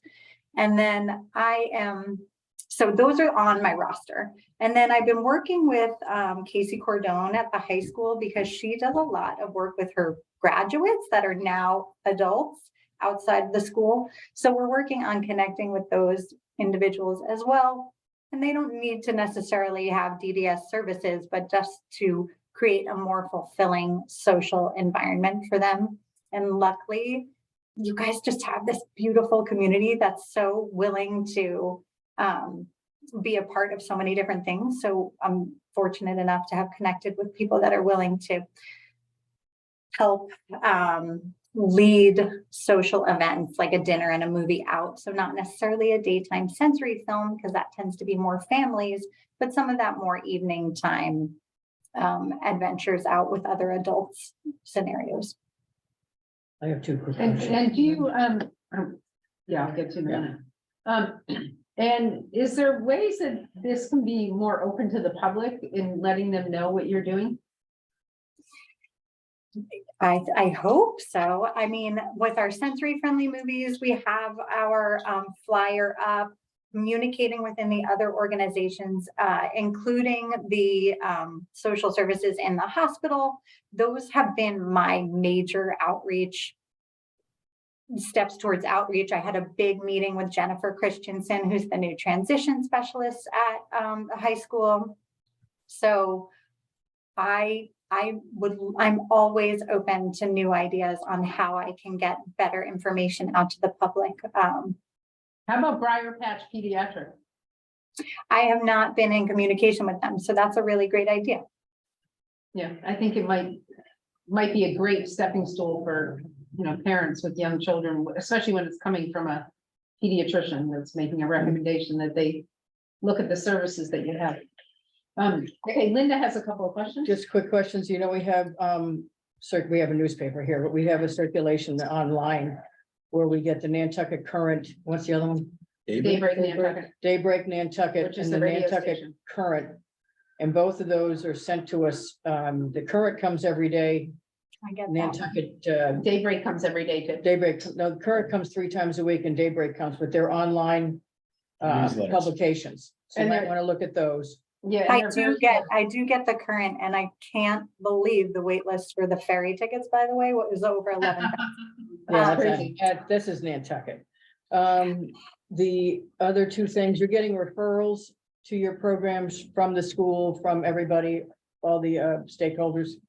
Not Any yet. I mean, school? my referrals since I've been there have been, really, all of the referrals I had were through Shannon Bell in early intervention, and she's no longer in that role. Although Elise Norton and I at Family Resource Center did connect about a family. We're not sure that they're going to be the right fit, but I am in communication with, pretty much all of these organizations regularly, because I do attend the Healthy Community Collaborative every week.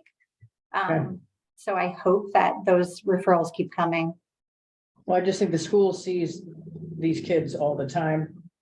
And the guidance counselors should be aware of being able to refer kids to you so you can reach out. I think in the past, Dorothy, haven't we just paid for travel in the past? That's been some of it, yeah. Are you're covering your travel over here?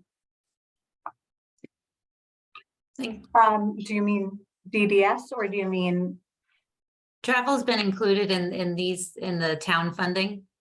Because it used to be just travel at one point, so I'll make sure we still continue to Mhm. get you over here. Yes, yes. Thank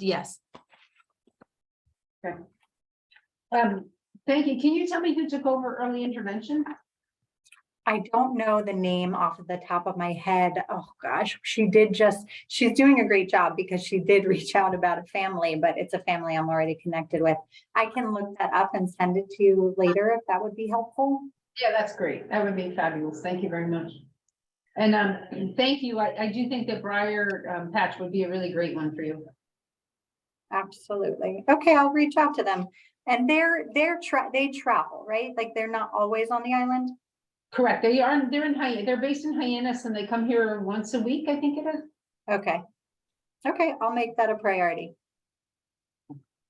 Okay, guys, I don't think anybody else has any other questions. Nope. John, you didn't have any, right? Nope, I have none. Okay. Thank you guys very much. I appreciate it. Thanks, Bet, for answering your phone and being there for us. We appreciate it. Great job. Thank you. Thank you. I'm so glad. Thank you. Thank you. Everyone. And Angela, if you can let me know next time you're on island, I'd love to see what you guys are like. Oh. Come and sit in one of the meetings. Yeah, I'll be there on the 30th. So 30th and 31st. I'll send that in the email as well, Dorothy. I think I have your email address, but If not, Beth, I think has it. I have it. thank Okay. you. Thank Fabulous. you. Thank you very much. Thanks. Thank you. Take care. Okay, bye-bye. What was that thing that came over once a month for our kids, and then when they outgrew it at like 5 years old, they gave us their little folder with all the little pictures that they took. Remember that thing? We used to go to Vori's office. Oh, yeah, that What was, was that? That wasn't the like early childhood vaccination thing? No, Was it was a The pediatrician that pediatrician came would come over, was it once a month, once a quarter? in. I 'Cause think he it would was take- once a Remember, month. he and would they take have- pictures of the kids and then he Yeah. would put it, they gave you the folder when the kids, turned 5 or 6 years Ready to go old. to kindergarten. Yeah, Mhm. I still have all the kids, all 3 of them went there. Yeah. Yeah. And then We they did do stopped that. that program. It was pretty good because you came could through catch stuff Vori. you didn't catch here. Right. It was basically a pediatrician who gave, Because it was in Marsh's office and then Vori's office. but it wasn't Briar Patch. It was. No, it had It nothing to was do at with the that. train, the old train. They were right behind the old train, off of 128 there, remember? Where the Christmas tree shop was originally, was that old train. Yeah, And their office was right across the street. near Hyannis Pepper Bellies. Pediatrics. It was Hyannis That's Pediatrics. pediatrics. That's what it was But the called. same, the older guy was an older gentleman, older doctor that came over and the kids were very comfortable with him because Colin hated everybody touching him. But he knew him often enough. Then the pictures are so cute. Yeah, no, it was a good thing. Briar patches are very good pediatric things, but that would be key for them is to get in with a pediatrician who sees things. Right. Yeah. If they do, they see That's things. what I'm saying. The guidance counselors at the elementary school and the intermediate school will see these kids. Yeah, but there's some. Yeah, well, And it's good that they're expanding the ABA program for parents to have it at home because, you know, when I taught, my kids were multiply disabled, medically fragile. We did some ABA programs, but they weren't purely autistic kids. But and some of the other programs where, you know, it's the autistic continuum, to have that service after school. And there's funding and, you know, for say 3 to 6 at night and they need to hire someone that's going to oversee it, to train the people to go in, but all of the teaching assistants or one-on-one aides had gotten certified to go in, and it was a nice extra part-time job for them to work with the kids in the home and to continue the program. what does ABA mean again? Applied behavioral analysis. Now, I knew the analysis. So it's very repetitive, it's very structured, and if it's done in its purest form, I would probably take a gun and shoot myself if I had to do it, you know, but you have someone that's keeping track, and so it's like, touch your nose, touch your nose, touch your nose, and you're constantly giving the clues or cues to the individual, but eventually it's a repetitive and there's comfort in that repetition. And then they know it. Individuals, exactly. It becomes something Right. that becomes known, and then they move on to the next thing, but Right. from what I understood, I see a little. Health imperatives, I just sent them an email. What time? Right, no, Supposed to be 3. exactly. Well, I don't know what went out to when for whatever one of his time is. I just mentioned to, Who's our contact over there? the person I've been talking to. I just sent them a text, so I know they have, or I sent them an email, they have the link. I asked them if they can come in right now. She said she was gonna be ready, like, standby for a little bit. But it looks like we booked health imperatives and Fairwinds at 3:30 and nobody at 3, so. Oh, No, we did. South Coast was at 3, and that's why we And they wanted backed to it. move them. Okay, Martha's Vineyard is why you were supposed to let them know we would see them at 3, because we got rid of South Coast Loop. so when are we This doing one. South Coast? they're They not, basically, We don't really need to. yeah, They asked for like the minimal amount. it's to help offset his travel Travel. and his, I mean, there's a. I'm just Their curious as document to- is like a legal document for a corporation, which Right. they are, and there's no They- questions. I'm about what just their curious how many they have right now. They've worked Clients, with. 23, I think, if you read the, I think. the 23? 23. I mean, like right now, I think, well, we wouldn't know right now. We can reach out and ask them. There were 23, I think. when we because that's wrote it. more, remember there were years when it was like 2? No, they've been like 21 or between 19 and 21, they've been serving. And had a few open. I don't think I think from these, just in case. So what happened to them? They couldn't get here today? We asked them not to, so that, we have time. Oh, so we could put fair ones in here. no, well, we Well, wanted sort fair of. winds in, but the idea was that. Health imperatives would take the 3 o'clock Yeah. slot that was South Coast.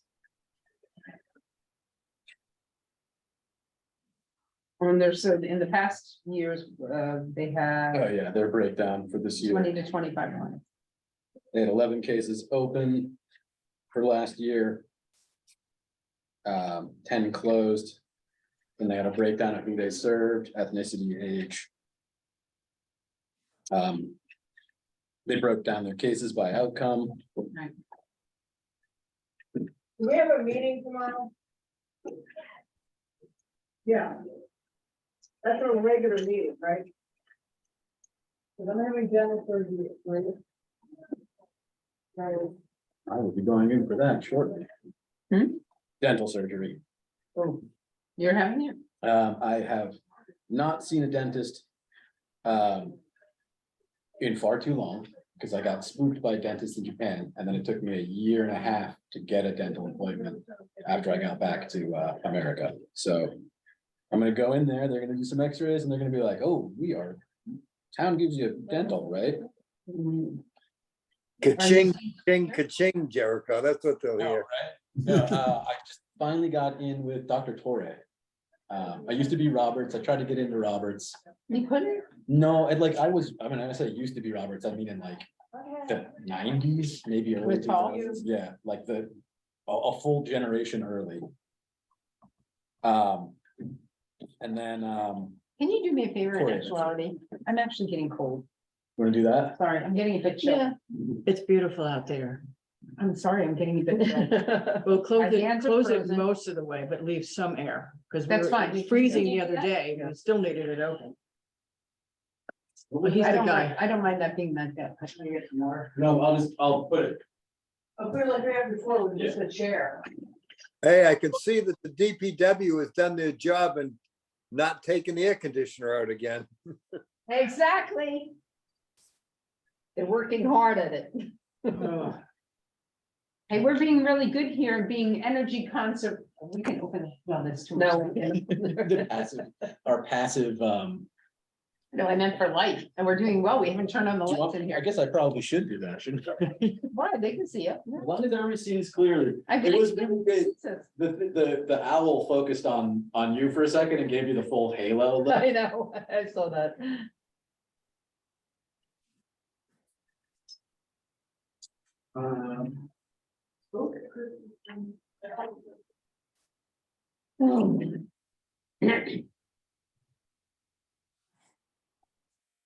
Sorry, guys. So health imperatives gonna come in now? Supposed to be 3 o'clock.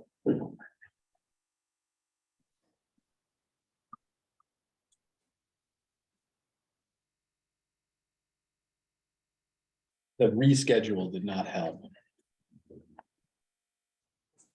Either of them.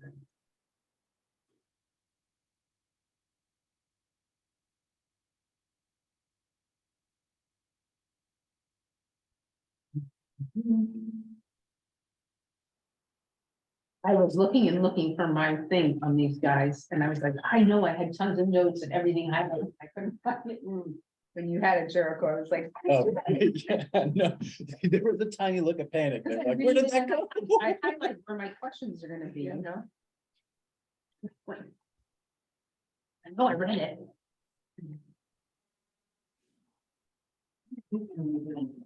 Hey Bert, you want a chocolate or a peppermint patty or a lightsaber? Just try and squeeze it through the camera. It'll go. I've got some Godiva down in the refrigerator, so I'm all set. Okay. John, you? I'm doing well with water. Okay, good.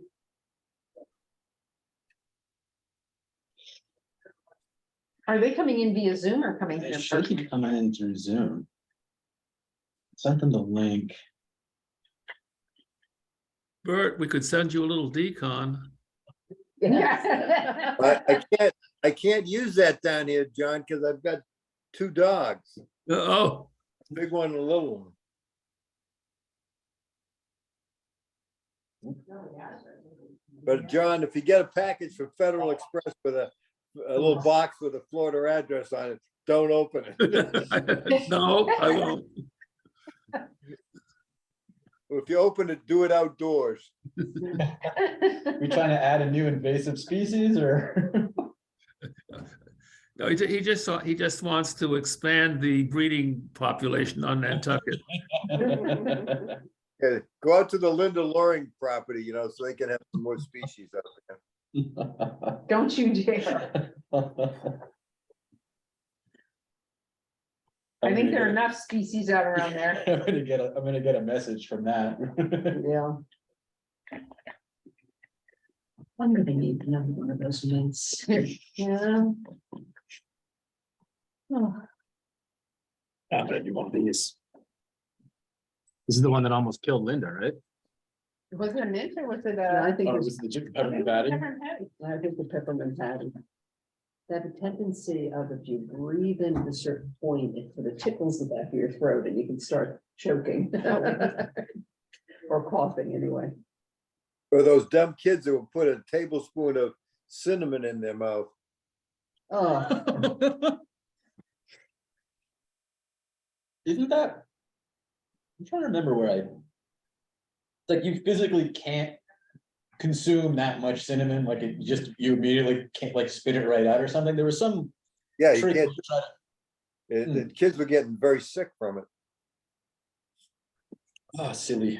that wasn't another TikTok It was, challenge or whatever, was it? I think it predates. Yeah. I remember cinnamon was like cinnamon or cumin or something. There was some, Turmeric? yeah, there was some like you could, some prank you could do with it. I forget what it was now.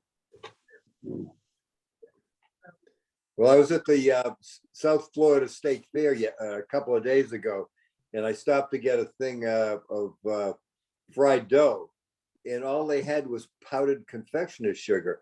So I told the owner of the little food truck, I said, listen, you got to buy a big metal shaker and put granulated sugar and cinnamon in there and mix it up, because that sprinkling that on the fried dough is much better than just a white confectioner's sugar. He said, well, I never heard of that. I said, well, I guess it must just be a northern thing. Like Jimmy's. I went to ask for Jimmy's on Oh. ice cream and people were like, what? Which apparently that's a New England or Northeast thing. What, Jimmy's? Right. Jimmy's, like Right, sprinkles. sprinkles, I know, Sprinkles, they call them Jimmy's up here, but it's also considered a derogatory term. For what? And, oh, you say that in the rest of the country. Really? Jimmy's? Yeah. Derogatory. yeah. Really? Holy crap, I've been unintentionally I know. insulting. You know what, I'm expanding my horizon and my view.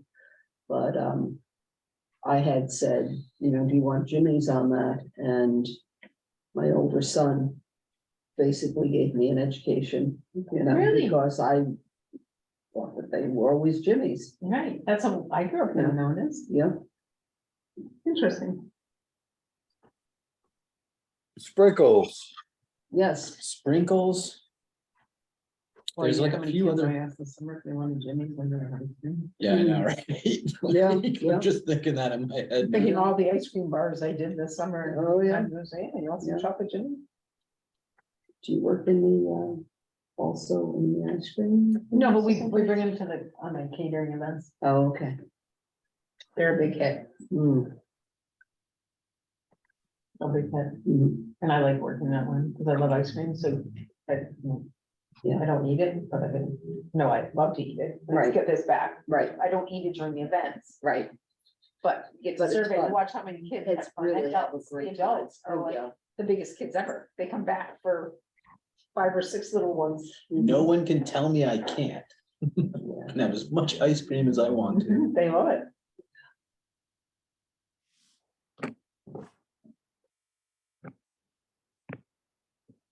Should you call them, Jericho? And see if they're having a Mm, problem getting in on the link? She was working from home. When I called in. And they recommended email. Did she respond to your email? Mhm.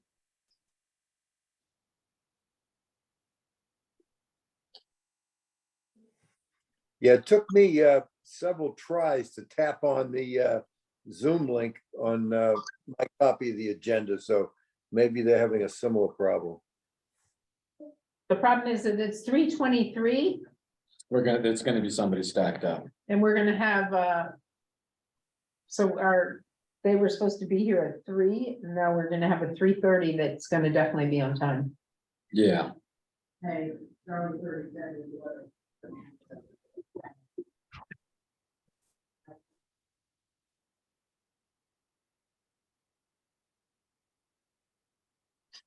I gotta revise how we do this. No, No, it's worked up until then, I mean. Are we still waiting? Yeah.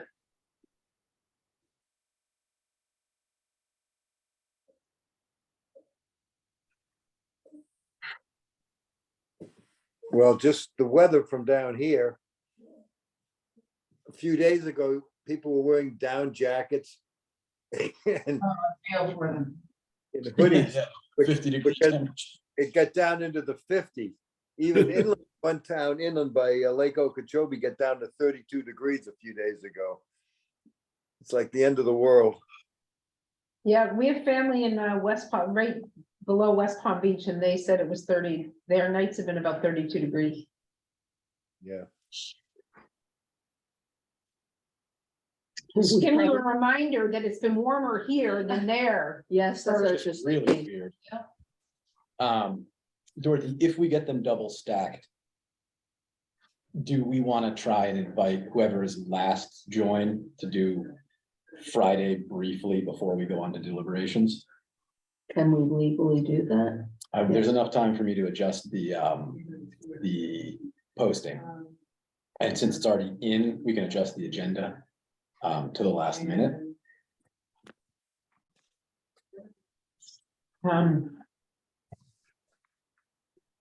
Sure. We'll see how this goes. Well, I'm gonna tell you right now that what's gonna happen is we're gonna have probably 8 members from Fairwinds in at 3:30. Oh, yeah, no, absolutely. That's usually what happens. And they specifically requested this time so they could have board members in attendance. So it would be. So it would be health imperatives. imperatives, most likely. And we'll see if they log in. I'm gonna float the possibility of them coming in on I'm gonna call Julie Kehoe right now. I might even have her personal phone number. Julie Kehoe at Fairwinds. Health imperatives. I don't believe she is. I've been speaking with Elizabeth Torrent. Right, but doesn't she come into these meetings? She always has. I think they seemed to be interested in remote when I spoke with them. No, I know. I'm just saying that she's always been actively involved in the board. meetings. When if they're in at 3:27, it's not really gonna help. That's not what I'm saying. No, I've got the demo requirement.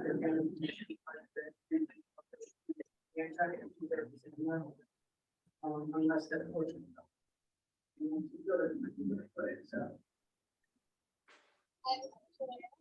Hi, Julia, it's Dorothy Hertz calling. How are you? Good. I'm calling you because it looks like Ann's been out. We've had some problems with our scheduling. And I know that you guys were supposed to come in today. We had tried to move it to 3. We had somebody else coming in at 3:30. I'm wondering if we could move you to Friday. Anytime. And 1:30. during we have a meeting again on Friday at 1:30. Is there any way we could have you guys come in for the Friday presentation?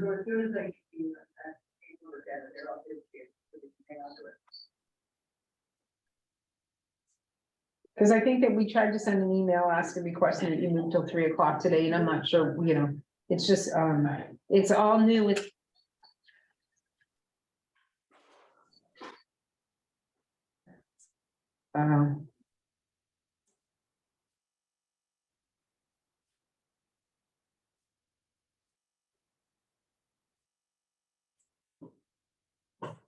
Hold on 1 minute, hold on 1 minute.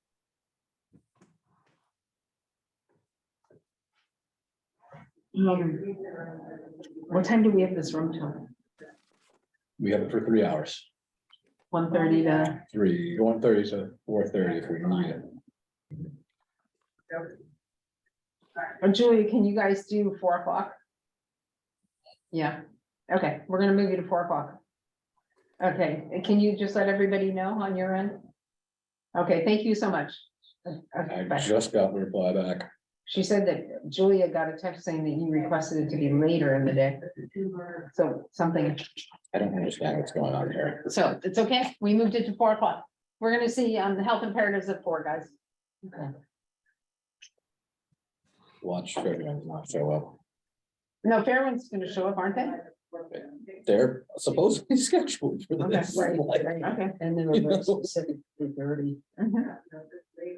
You wrote to them today, right? I spoke with them on the phone. Okay, well, then I think that they're gonna be here at 3:30. I'm not worried about it.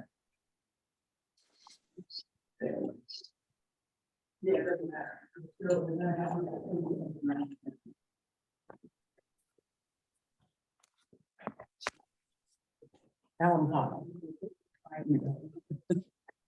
I mean, it was too much breeze, but now it's not enough. Can we make it so it's just like I'll get chairs it all balanced. angled and- Sorry, No, no.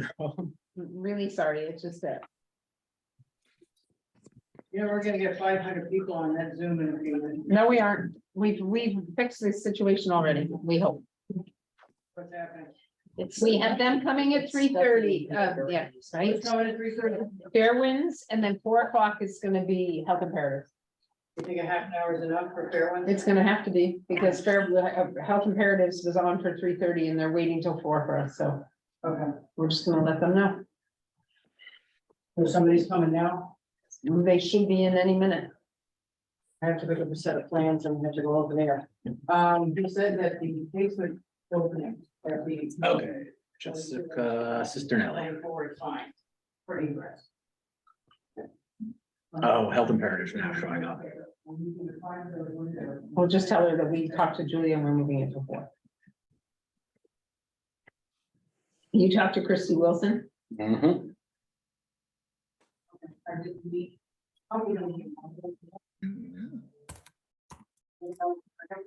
Hi. Hi. Hello. Hi, this is Elizabeth and Jessica from Health Imperatives. I think Julia We just. thought Is we weren't joining till 4, so hopefully she's getting on. that okay if you come in at 4? Oh, some of us won't be able to go on, but some of us probably will. Karen, can you do 4 instead? Sure. Okay, fabulous. Okay, We we're really on now, appreciate but they that. said 4 o'clock. Yeah, that's what I just said. Okay, yeah, so we're on, but we're hanging out now with them. Okay, so Okay, See you at same 4. link, 4 o'clock. Yes, thank you so much. Okay, bye-bye. You want to do Jessica? Thank God it's Zoom. That's all I can say.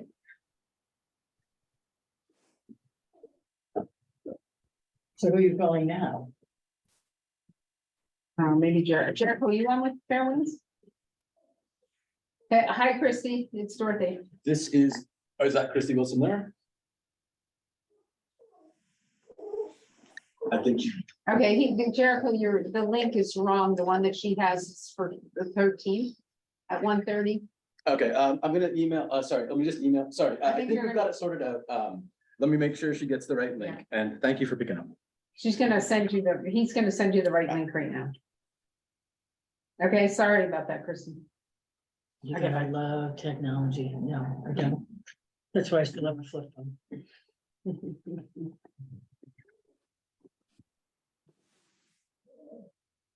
As everybody doesn't mind, I'm gonna just step out and let my crew know it's gonna be running later because I'm their only.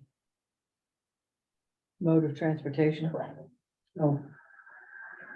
I have to get to Marine Lumber before. What time do they close? 4:30? 4:30. I have to get over there before 4:30. And I have to pick up a set of plans from Dan's Pharmacy. Or actually, I'll just text them and tell them. I can do that. Oh, goodness. Oh.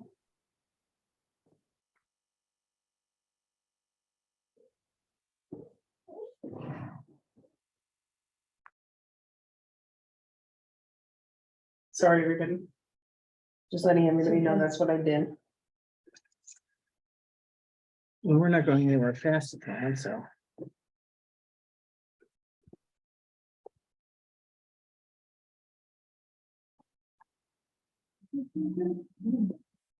Boy, am I glad I brought food and water. Thank you for that little bit of sugar. The that we sugar added. gets you going.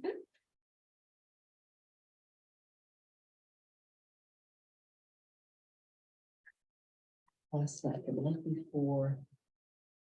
More than friends and I had a cup of black tea at 6:30 at night. And I said, oh, it's plenty of time.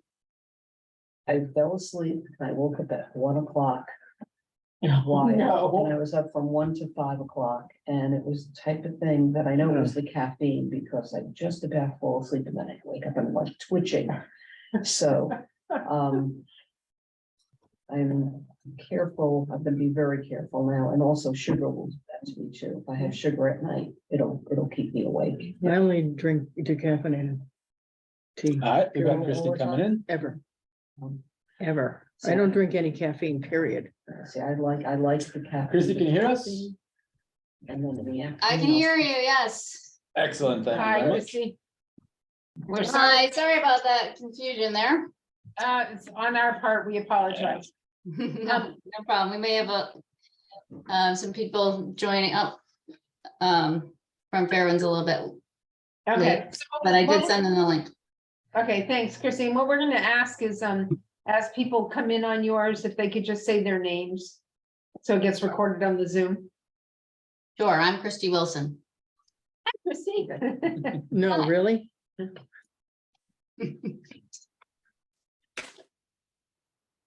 I thought I saw somebody else there a minute ago, but maybe not. Amanda Rett coming in.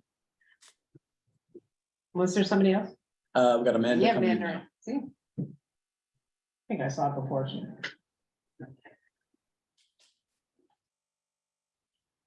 Hello, Amanda, can you hear us? I can, Excellent. Amanda, can you just state your name for the Zoom? yep, Amanda Wright, Clinical Director at Fairwinds, and I have to leave at 4, unfortunately, so I apologize. Oh, that's okay. Christy, do you have anybody else joining you? Yes, we have Phil Smith, our treasurer, and Chris Gagne, our board chair. Okay. So would you like us to wait a couple minutes or do you want to start? I would love to just wait. I know Chris has kind of our opening remarks, so I just want to make sure he's on here. Okay. Of course, it was kicked back, so I'm not sure why that was. We're having some email issues. Amanda, do you think you could forward that to Yep, let me Chris just, and Phil? Sorry. yeah, Yeah. Amanda, I like your piece of art. oh, thank you. All right. Good eye.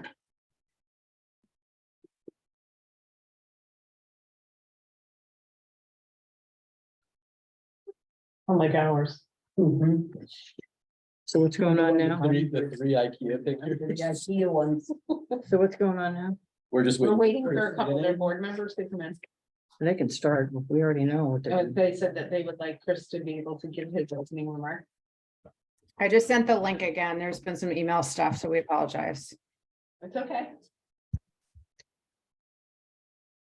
We've had no email problems on our end. Our email problems are for the conceptual, really. Anything else? The beauty of Nantucket, Wi-Fi. Yeah, ours has to do with our encryption, and I'm not sure why. It also makes us appreciate our staff more sometimes. That's not an offensive, Jericho. No. So, No, it makes us- believe me. we appreciate more. what Ann Administrative does for us. support, Yeah. yes. All right, admitting two now. Oh, good, thank you. No problem. Yay. Hello. Hi, Hello. everybody. Can you Hi, just can you state your names for the Zoom, please, so it gets recorded? Sure. Chris Gagne, Hi, Chris. Phil Smith. Hi, Phil. Welcome. Hi. Okay, Chris, we understand that you're going to do the opening remarks? Yes. Should we dive right in? Yes, please. Excellent. Well, anyway, thank you for having us. And thank you for your ongoing support of our mission and especially this very important healthcare program that serves the neediest part of our population. It's done a lot of good and we really appreciate it. I'm just going to introduce people real quickly. I think you know everybody, but raise your hand. We've got Phil Smith, our treasurer from the board, Amanda Wright, our clinical director, and Christy Wilson, our director of operations. Okay, Chris, I'm gonna hold off on 1 minute because I did not do that on my end. We actually have a new board member sitting here and I'd like her to introduce Okay, herself. yeah, go ahead. I'm Okay. sorry. Go ahead. I'm Veronica Bolchik, and I am on the Council of Human Services, and with that, sitting on the Contract Review Committee. Nice to meet you. Likewise. Okay, Chris, go ahead, please. I just, I should have done that to begin with. I'm sorry. Great. So I know we're starting a few minutes late, so I was just going to kind of lay out a quick agenda and see if that's okay with you guys, and then dive right in. I was going to give you an initial, a quick update on Fairwinds, and then pass it over to Christy to detail our application, and then open up for questions. Sounds wonderful. Great. So what's going on at Fairwinds? Kind of in a nutshell, we're growing due to growth in demand and the results of the Nantucket Behavioral Health Initiative. And that initiative aims to reconfigure behavioral health on the island. Fairwinds is experiencing very heavy growth and providing more services really across the board. In our existing programs in fiscal year 23, which is this year, we're up between 60 and 70% year over year. And we're able to staff this in part with an interesting new staffing program, which is using off-island therapists and using them for telehealth. In addition to that, you may have noticed that recently we were awarded the Community Behavioral Health Clinic from Mass Health.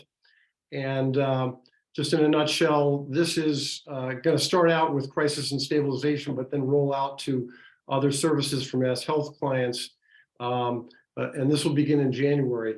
But the crisis and stabilization side of services on Nantucket was seen as a major gap in the behavioral health assessment that was recently done.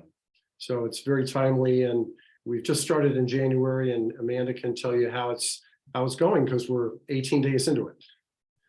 And then, less important, we are taking over the Family Resource Center, which the previous operator is leaving the island. And this is mostly a social services and preventative organization, but it does have a mental health component. There is one headcount there for mental health testing.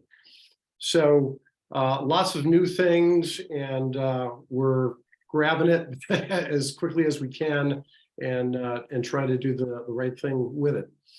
So anyway, this means very strong growth over the next several years. In fiscal year 24, we'll at least double our clients relative to last year. All of this is good, but we run a deficit business model and we have to find funding for it. So the number of people served in all our programs will increase, including sliding fee, which is, the major portion of our application here today. With that in mind, what are we doing to limit sliding fee and find other funding sources and or ways to limit the expense here? And we have been doing it. We've been all over this, and we look at it by both trying to control costs and increase revenues. And I'd like to highlight a couple of different areas here. And I think first and foremost, as we've talked previously, we understand and share your strong focus on fiduciary oversight.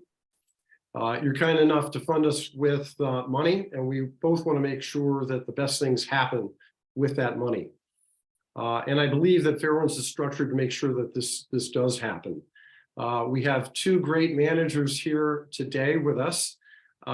Christy Wilson, Director of Operations, And as we've covered in previous meetings with the CRC, Christie ensures that we're fully accessing all other potential sources of funding and reimbursement before hitting sliding fee. Sliding fee is a last resort.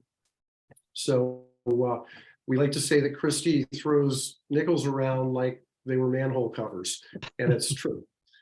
And then Amanda Wright, our clinical director, she oversees all of our clinicians.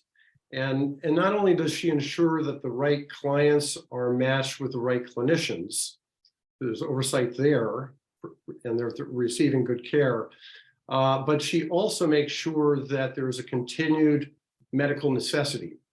So as you can imagine, it's not like a broken leg where you come back and you see the doctor once. Therapeutic relationships can last weeks, months, even years. And Amanda's directly overseeing making sure that over time that the relationship is actually medically necessary and not just, liked by the consultant, or excuse me, the client and the therapist, which can happen. The organization is structured to allocate the money efficiently, I think. And we've also taken recent significant steps to reduce the funding requirement and sliding fee. Last year, we instituted Medicare. And Dorothy, I know you've been asking about this for many years. It took us, 3 or 4 years to get approved, but it finally happened last year. And it's been very helpful this year in fiscal year 23 in keeping our numbers down for sliding fee. In fact, it's the single biggest factor in keeping our sliding fee down. With 60% growth in programs, you would expect sliding fee demand to be up 60% as well. Our sliding fee numbers this year are flattish. And it's really predominantly because of the Medicare benefit. So major victory there. We've also pursued and gotten other grants like the Tower and the DMH Flex program, where we could find funding away from sliding fee in these cases for specialized children's programs, so that, if a child couldn't pay for it or couldn't pay for it via his or her family, there's money out there for children, and we are able to move that away from the sliding fee. So we're working hard to keep the sliding fee demand down. But despite all these steps, given our growth, our needs, we project will continue to expand. Knowing that your resources are limited, our 2024 application is conservative in that we are using last year's volumes in the ask. So we know that we're going to be higher, but we're just keeping it the same, even though we expect the overall need to be greater. So with that said, I will pass this over to Christie to describe our application in greater detail and give you more color on the underlying portions of the application.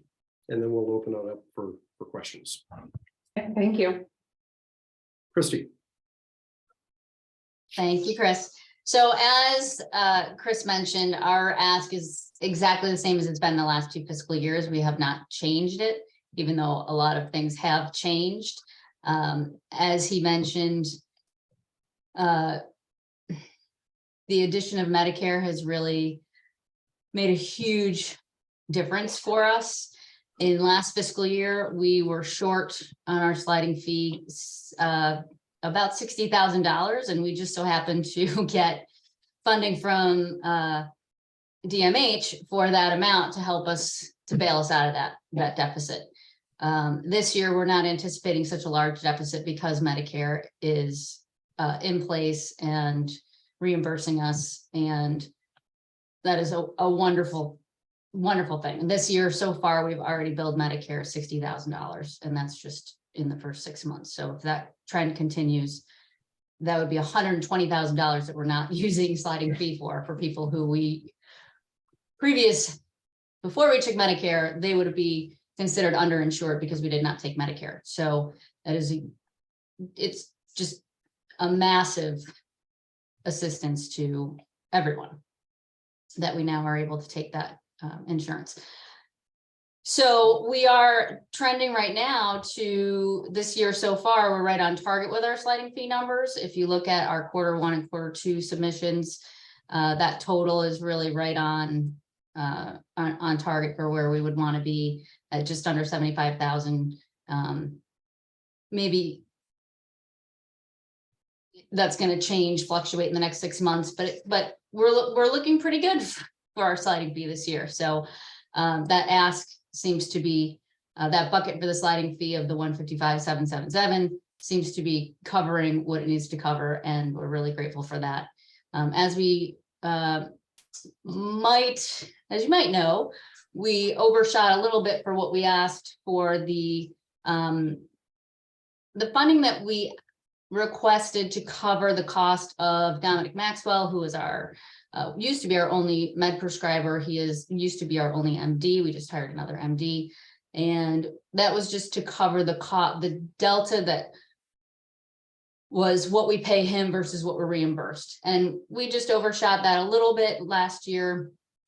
And that money went back to the town, and we weren't sure what was going to happen this year. We knew with the addition of the CBHC that we were going to have to really bolster psychiatry, and we have done that. We didn't know if we were going to have to use Dominic Maxwell. We, in fact, have hired another nurse practitioner and another MD, so we will not need to increase his hours. So if we can take that off the ask now that we have that information. And last year, we were just under $6,000 went back to the town for that bucket. And then for translation, we were over, and this year we're already over for translation. So if there was any room to shift that funding into the translation bucket, then we would be most grateful. If not, we would find another way to absorb that. But we still have those three same buckets, if you will. The largest one, and by far the most important one, I think, for the agency and for our community, is the underinsured and the uninsured. And we do continue to have people that are underinsured and uninsured.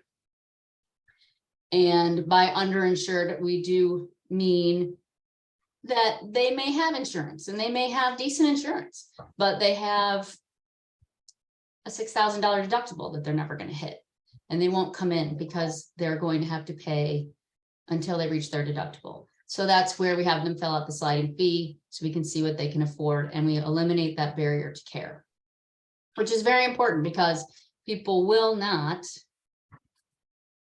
come to the agency for help if they cannot afford their deductible or their copay without assistance. We need to remove that barrier. Christy, Yes. quick thing, clarification. When you talked about the psychiatry services, and I think the ask is 31,000. Yes. I think at one point you said you wanted to take that off the table. Not the whole thing, just the Not the whole 6,000. thing. Yeah. What portion of that would you suggest to the committee that we reduce that by? That would be, last year we sent back to the town, well, we didn't invoice the town $5,893.56. So just under $6,000, we would be willing to take off our ask or shift to translation, which is already over by $650, and that's just in the first 6 months. So our translation has gone up quite significantly.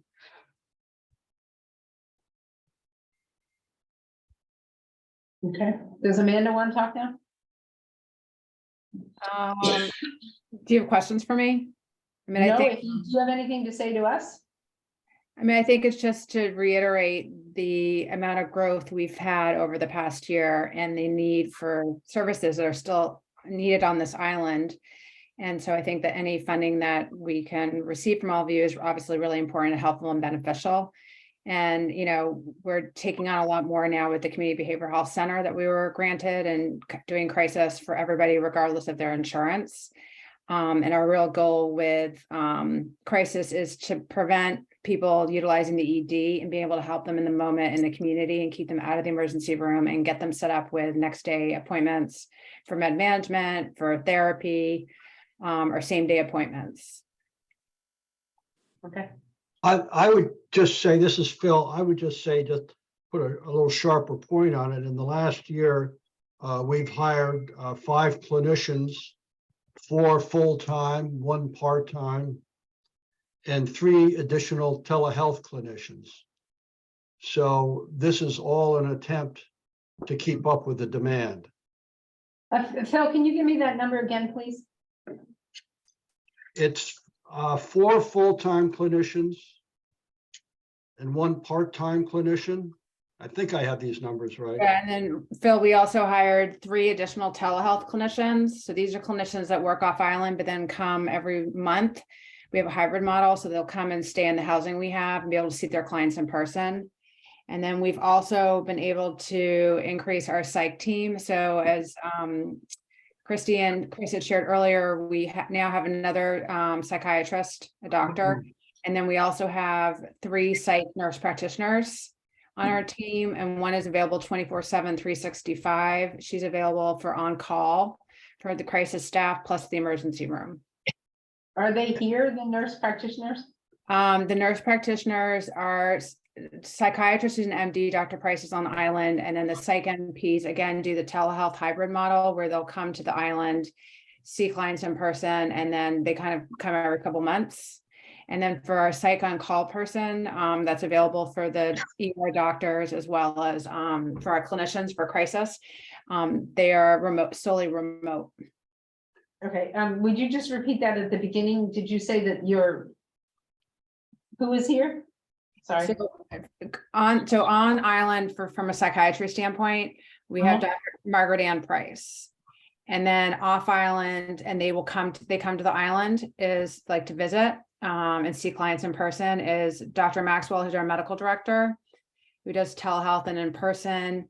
We have Ann Carroll that does telehealth and in person. She's off island, and Joy Brown, the same. So And Dorothy, I don't know if I made it clear, those 5 clinicians are all on island. Yeah. The 4 full-time and the 1 part-time. That is correct. Okay, thank you. I would just say that this hybrid model for telehealth has really been quite successful. The fact that you have the clinicians come from time to time, once a month or whatever it is, to meet with the patients is really worked extremely well. And thanks to COVID, this is one of the things that came out of it, so that we're able to provide services that are much broader than we could before, thinking we had to have everybody on island all the time. And I think the other thing to stress is just that in light of all the hiring, we have decreased our wait list in the sense that we're really able to get people in right away, whether it's for therapy or for med management. And we've had some successes since we took over a crisis on January 3rd, where literally somebody has called that night. We've been able to get them in to see a provider for med management and therapy the next morning. So that, again, it just speaks to our goal is really to meet people out in the community, help them, get them the services they need, and prevent them from having to go to a higher level care to the emergency room. Okay. Amanda, could you just say a little bit more about the waiting list and how we have been worked on that and been successful? Yes, I mean, I think for a long time, Fairwinds has been known to have a wait list, and we have worked really hard. I've been here almost 4 years to really decrease the wait list and be able to get people in right away. I work with the front desk very closely. I review the calls that come in and the clients are needing help, and we case assign them and get them in for a intake, and then we get them set up with a therapist right away. So we really don't have a wait list, except, and then we also, from a med management standpoint, we now have Ann Carroll who's available 5 hours a day, Monday to Friday. So literally we can get someone in the next day. So whether we evaluate them at night or they call in the morning and they're looking for a med management appointment, we can get them in and have them be seen by somebody and then have them set up with a provider ongoing. Okay, thank you. Veronica?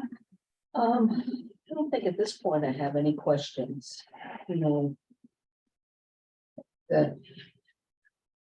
Please go on to the next person and then I'll probably come up with something, I'm sure.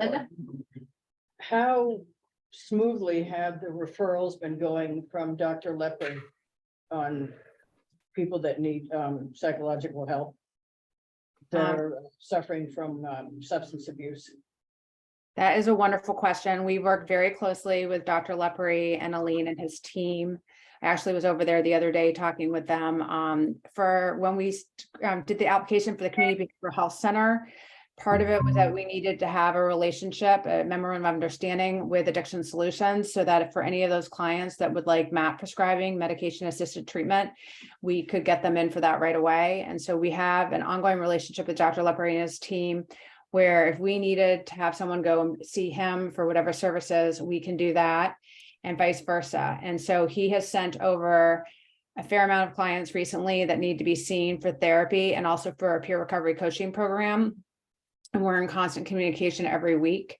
And really the goal is, you know, to collaborate, and, you know, he has his specialty, we have our specialty. And so we have an ongoing dialogue, you know, every week in regards to clients that need services and how we can best help them and get them in right away. So it's been a wonderful collaboration and we're looking forward to doing more work together.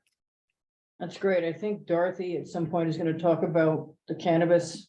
We'll talk about it later. Yeah. There's a different grant program as well. Yeah. Yep. Under the cannabis. But do you grant. have any questions in regards to this application? No, I'm fine. Okay. Bert? I think we lost Bert, No, I think he's in the other picture. Bert? because he went dark for a minute. I do not have a bird. Yeah, he went dark and I think it looked like he was coming off. And can I just, John? Who's on the One air? second, John? I have nothing. Amanda, yes? no, I just wanted to speak in regards to Dr. Lepre as well. You know, peer recovery coaching is really important service, and it's really helpful for anyone with a substance use disorder, that they are not only get therapy, but they also are able to work with someone with lived experience who's walked in similar shoes. And so we did hire another peer recovery coach. So we have a male and a female provider, and it was interesting. We've really seen an influx in referrals, and we've been able to get them in right away as well. So it's key that we're all working together. Yeah, that's So you- really where you I'm have focused two- there. You have 2 peer recovery coaches? Yep. And we're looking to hire more. That's Okay, and great. on the peer recovery coaching, this was a question I had here underneath the funding. The sliding scale for the peer recovery coaching, is that part of that? No, it's Okay, not. it sort of reads that way, so we all sort of had that question, because it reads in your thing that that's part of it. Whether the intent or not, that's how it reads for us. That's a mistake. The cannabis grant funds peer recovery coaching program, and you know, clearly, thank you very much for funding us that way, but the two are separate.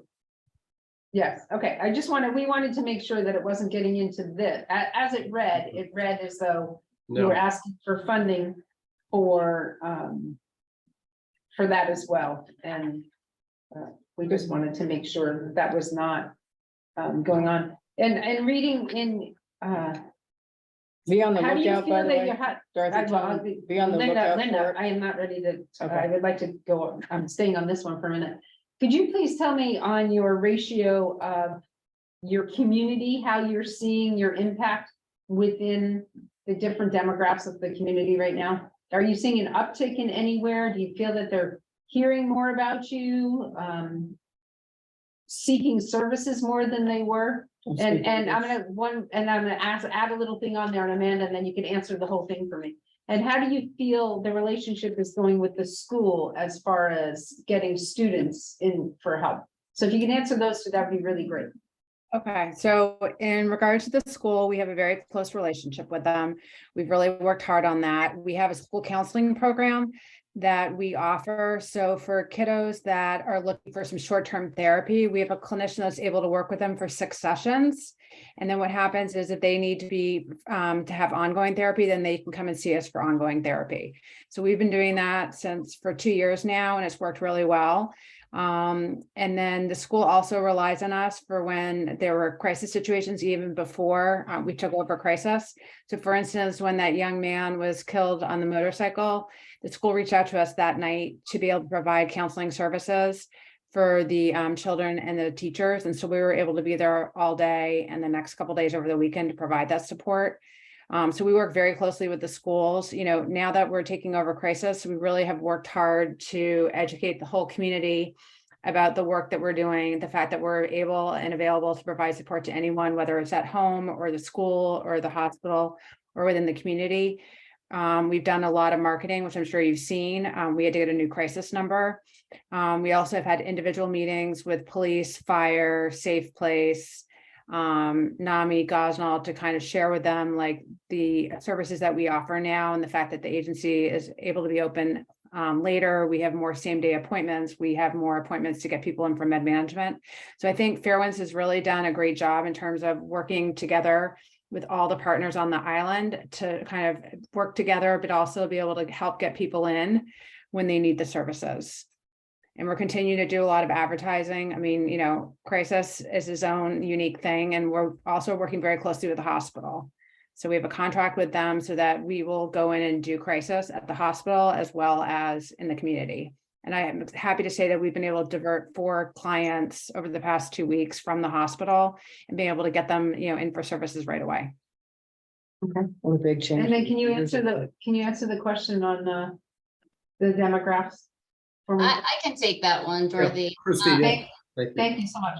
I do believe that with increased advertising in multiple languages, we've had some success reaching some of the harder to reach populations and most underserved populations.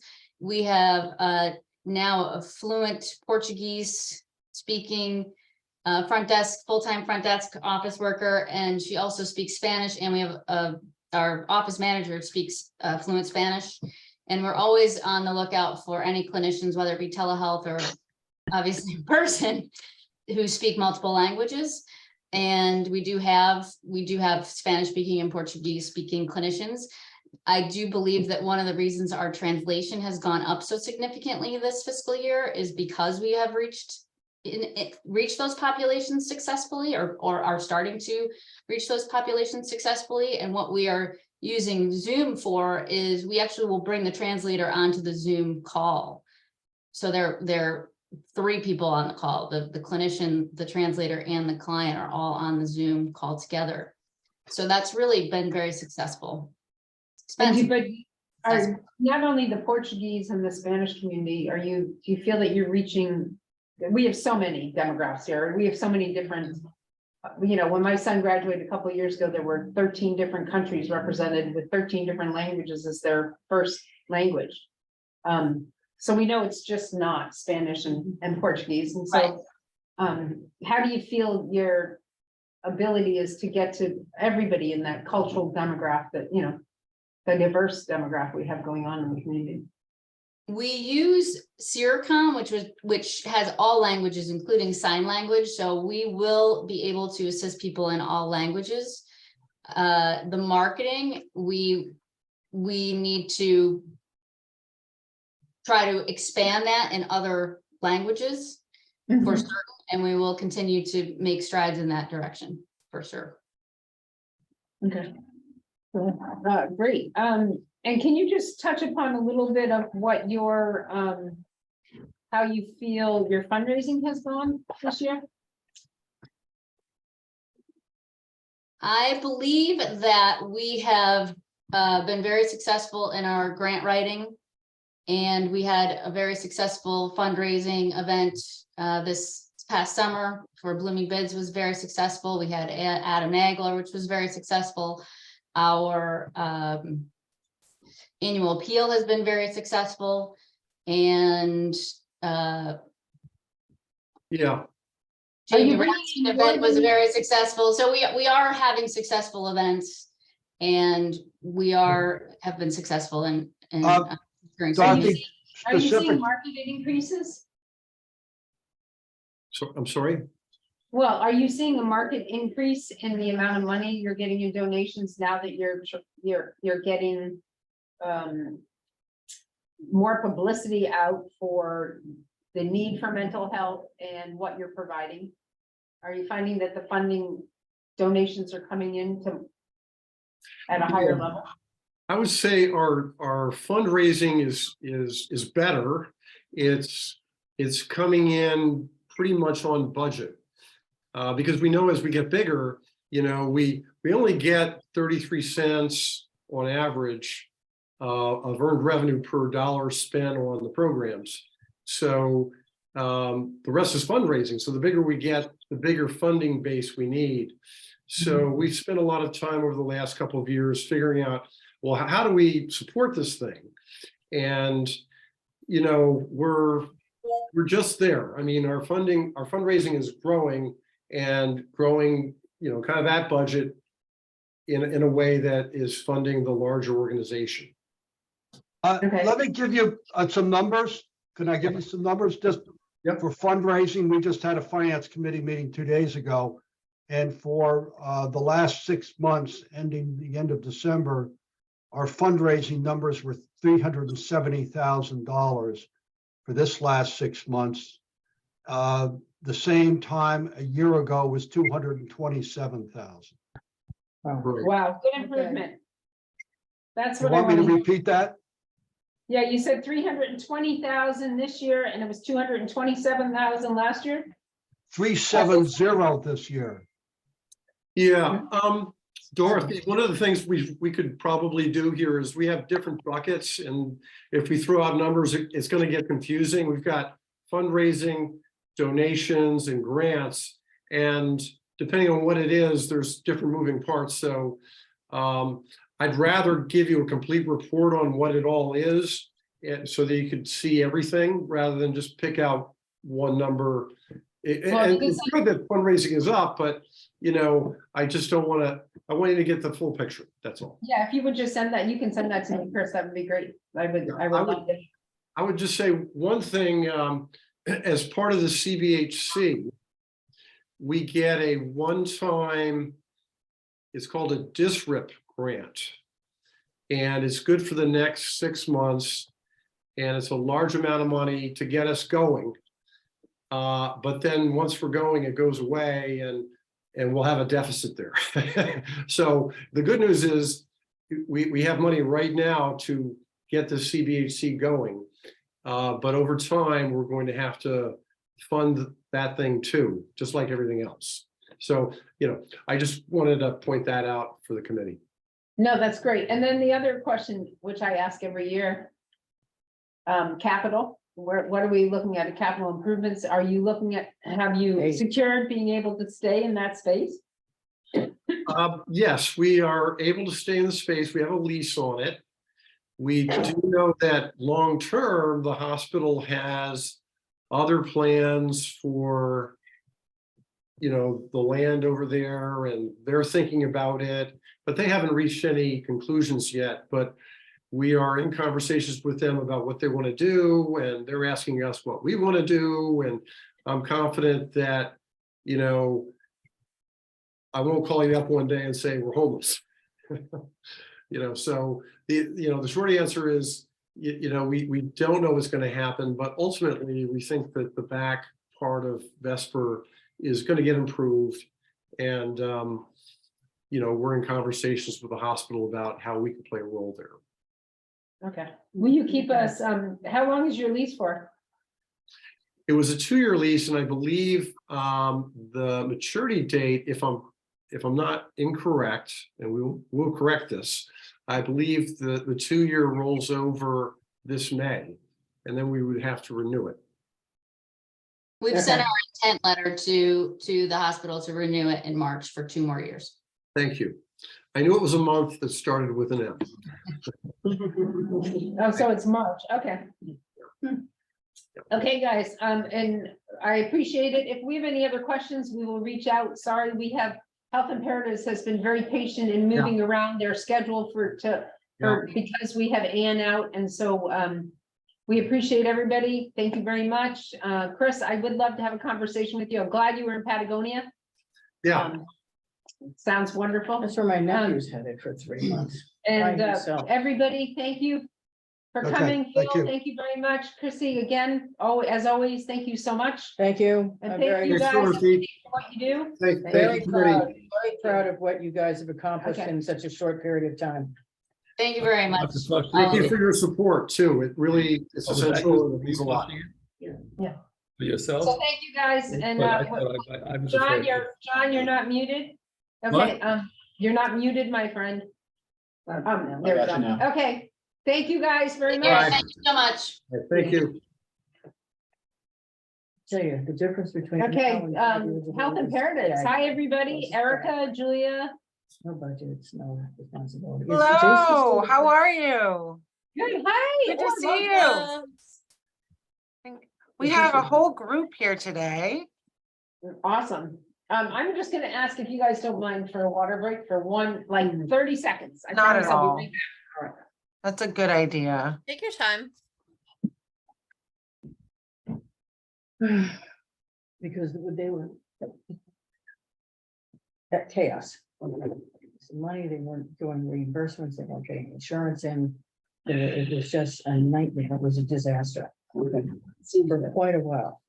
So now they had an inactive board, so now you have an activist board, I know most of them, they're reputable people. They have, the organization is much better, because they're getting reimbursements, which is astronomically helped. They put a lot of the programs back on because they weren't working with a hospital. And school, because my kids are involved in the program before that, and they were. And they had a revolving door of clinicians. They only had one medical guy who needed not to be there. That would come over once a month and just hand you their own medicine, because he did that to one of my sons and I took it away from him. And we didn't need it. And it was a nightmare. They have great clinicians. They have reached out in multiple languages. They have reimbursements. They have an activist board. Quiet. Fundraising going on. We can both sit at the exam table. Years ago, for them to get to this point. Okay, thank you, guys. Yeah, we're on now.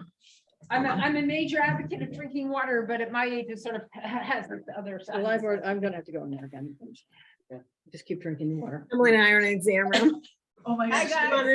I'm on the exam table. Oh, like the mug. The mug, Julia. Okay, guys, what we're gonna do is ask you to present to us, it looks like there's a lot going on inside. And first and foremost, each one of you will have to state your name and what your affiliation, because it is recorded on Zoom. And then we would ask that you make your presentation about what you're requesting and the reason why. Okay? Oh, sure. So- I'll go ahead, Julia. You go. You're on mute still. Just give your names. Elizabeth Torrent from Health Imperatives. I'm Chief Program Officer. Emily Gold from Health Imperatives. I'm the Director of Medical Services. Erica Scott Popolo from Health Imperatives, Chief Development Officer. Julia, Hi. oh, sorry. Karen Latimer, I'm Regional Director for the Sexual and Reproductive Health Program for Cape and Islands. And I'm Julia Keough, and I'm the CEO of Health Imperatives. Thank you so much for having us. Thanks for being here. I've never seen that many people come from them. No, they have. Seems like it's a lot. Well, we wanted to have, we have a few new staff here. Well, new to the organization. Erica is our new Chief Development Officer, and she just started about a month ago. And so she hasn't been out to the island yet, but we thought this was a great way for her to get an introduction. And Karen has been working on the Cape for many years, but now is the regional director overseeing Nantucket, and our Nantucket site director is out. So we wanted to have someone who's regularly on the island there. And then Elizabeth wrote the grant, and she's the Chief Program Officer, and she's very familiar with everything we're doing. And Emily also spends a lot of time on island and oversees all of our sexual and reproductive health care. And I just like coming because Dorothy and I are kind of like best friends, so.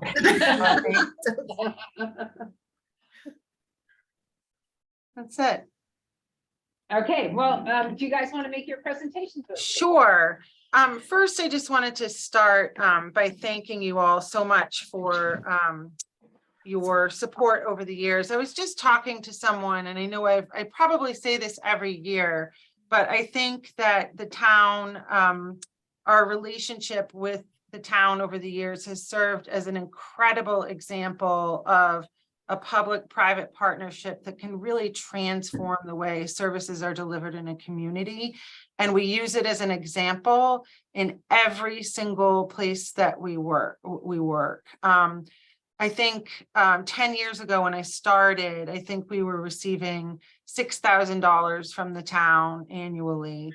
And now we're up to $120,000. And what that's allowed us to do is to really have a full-time on-island presence in Nantucket that has allowed us to serve not only so many more individuals, but I think be seen as a go-to healthcare organization and also an organization that can mobilize to help people in need, particularly around food insecurity. And your support has also really helped us connect better with a number of different organizations, notably the Community Foundation, of course, the hospital, and a number of different nonprofits across the island. And together, we've really worked to identify areas for growth and fill those gaps. And I think we've learned so much in Nantucket about serving people who have nowhere else to go, notably immigrants from different countries, and also people who have a relatively good income on paper, but still can't meet their basic needs. And I think we identified this issue, which is a statewide issue on Nantucket early on, where everyone in the state, about 95% of the people are insured, but because of the high cost of living on island and now increasingly across the state, people are choosing not to purchase health insurance because they can't meet their basic needs. So we've been able to work with the state to highlight what we're seeing on island, which we wouldn't be seeing, honestly, if it weren't for all of you, because before your significant investment, which led to other investments by other partners, we were there just a couple days a week and people didn't know who we were and we weren't able to coordinate. So today we're really building on our grant to continue to address what we're seeing as the most significant issues, which are people who are uninsured, who most of whom don't get other health care. So we requested $190,000 grant to fund what we're calling Nantucket Equity Now. And it will allow us to meet the increasing challenges of a greater number of individuals who are facing severe difficulty in meeting their basic needs as the cost of living skyrockets. So we project that we'll serve 2,000 individuals during fiscal year 24, which is from July to the following June. And through that, we'll provide about 825 people with sexual and reproductive health care, 450 women, infant, and children with WIC nutrition benefits, and 725 individuals with information and education through workshops, support groups, community events, and other outreach activities. I think it's really important to note that the outreach work that we've been doing in the community with other organizations has led to real change in the way services are delivered and has resulted in new services. And I think that's a real testament to the work that's going on across the community, through the community school, all of the different partners we work with. And that's also a testament to you all, not to be sycophantic, but I think you've really established a culture where the grantees are working together, not to replicate services, but to leverage resources. And it's actually great to be on an island where there our resources, but also the need to really pull together to address some pretty significant wealth gap, probably the greatest wealth gap I've ever seen. So nearly 70% of the people we serve in our sexual and reproductive health clinic, which is the only affordable primary care health clinic on Nantucket, are uninsured. And as I mentioned earlier, that's compared to about 4 or 5% statewide. On top of that, even people who are insured have a hard time getting a primary care doctor, even in a community where there are, like Boston, where there are a lot of primary care doctors. So again, where there's a primary care shortage on island, it is very difficult for people to access healthcare. And so we've been really lucky to be able to establish a presence now. But what we really need to do is to make sure that we have adequate staffing ongoing to be more available. So we are constantly looking at how we can provide competitive wages and make sure that we can still, if we can't find people on island, which we can't always, make sure that we can still get people over there. We have instituted pay differential for Nantucket because the cost of living is so much higher than in other places. And we're in the process of hiring additional nurse practitioners this year so that we can have a more steady supply of nurse practitioners. As we are expecting more people to need our services, we can have clinic more frequently. And if someone's out, we're not relying on just one individual to provide these services. So in terms of the services, as you know, I think every year we come to you with new services that we're providing. And I think that's a real example of how we do business, which is to look at what's missing in the community and to address that. And we've actually done that. We do that before we even get the money, which is probably not always the smartest way to do things from a business standpoint, but we've got a really supportive board and we work very well with the state. And so we have been able to secure funding, but then we need to keep doing that. But in the last year, we started doing, in the past year or this year alone, hepatitis C treatment. We used to just do testing. We've added, we're starting what's called harm reduction services to help people who have substance use disorder. We have started offering monkeypox vaccines. So we're really looking at people who have very high risk factors and addressing the need, and also things that on an island can really become a public health emergency very, very quickly. In past years, we have instituted the HIV prophylaxis or HIV prevention medication PrEP. And there's quite a number of people who are receiving that on island, which is a very, very good sign. We've also been starting doing some work with people who have been sexually exploited. And while most of that work is done off island, that expertise will be leveraged across the board. And we anticipate that, you know, there are probably people in every community that we serve who have been trafficked or labor trafficked that we can help as well. So we've really been deliberately addressing gaps in the community, in each particular community, in order to make sure that we're providing the best services. So we've also recently started doing, we started colposcopies, which are cancer screening, biopsies, the LEAP procedure to remove cancerous cells, and ongoing exams that some women and men, annual exams would never otherwise get.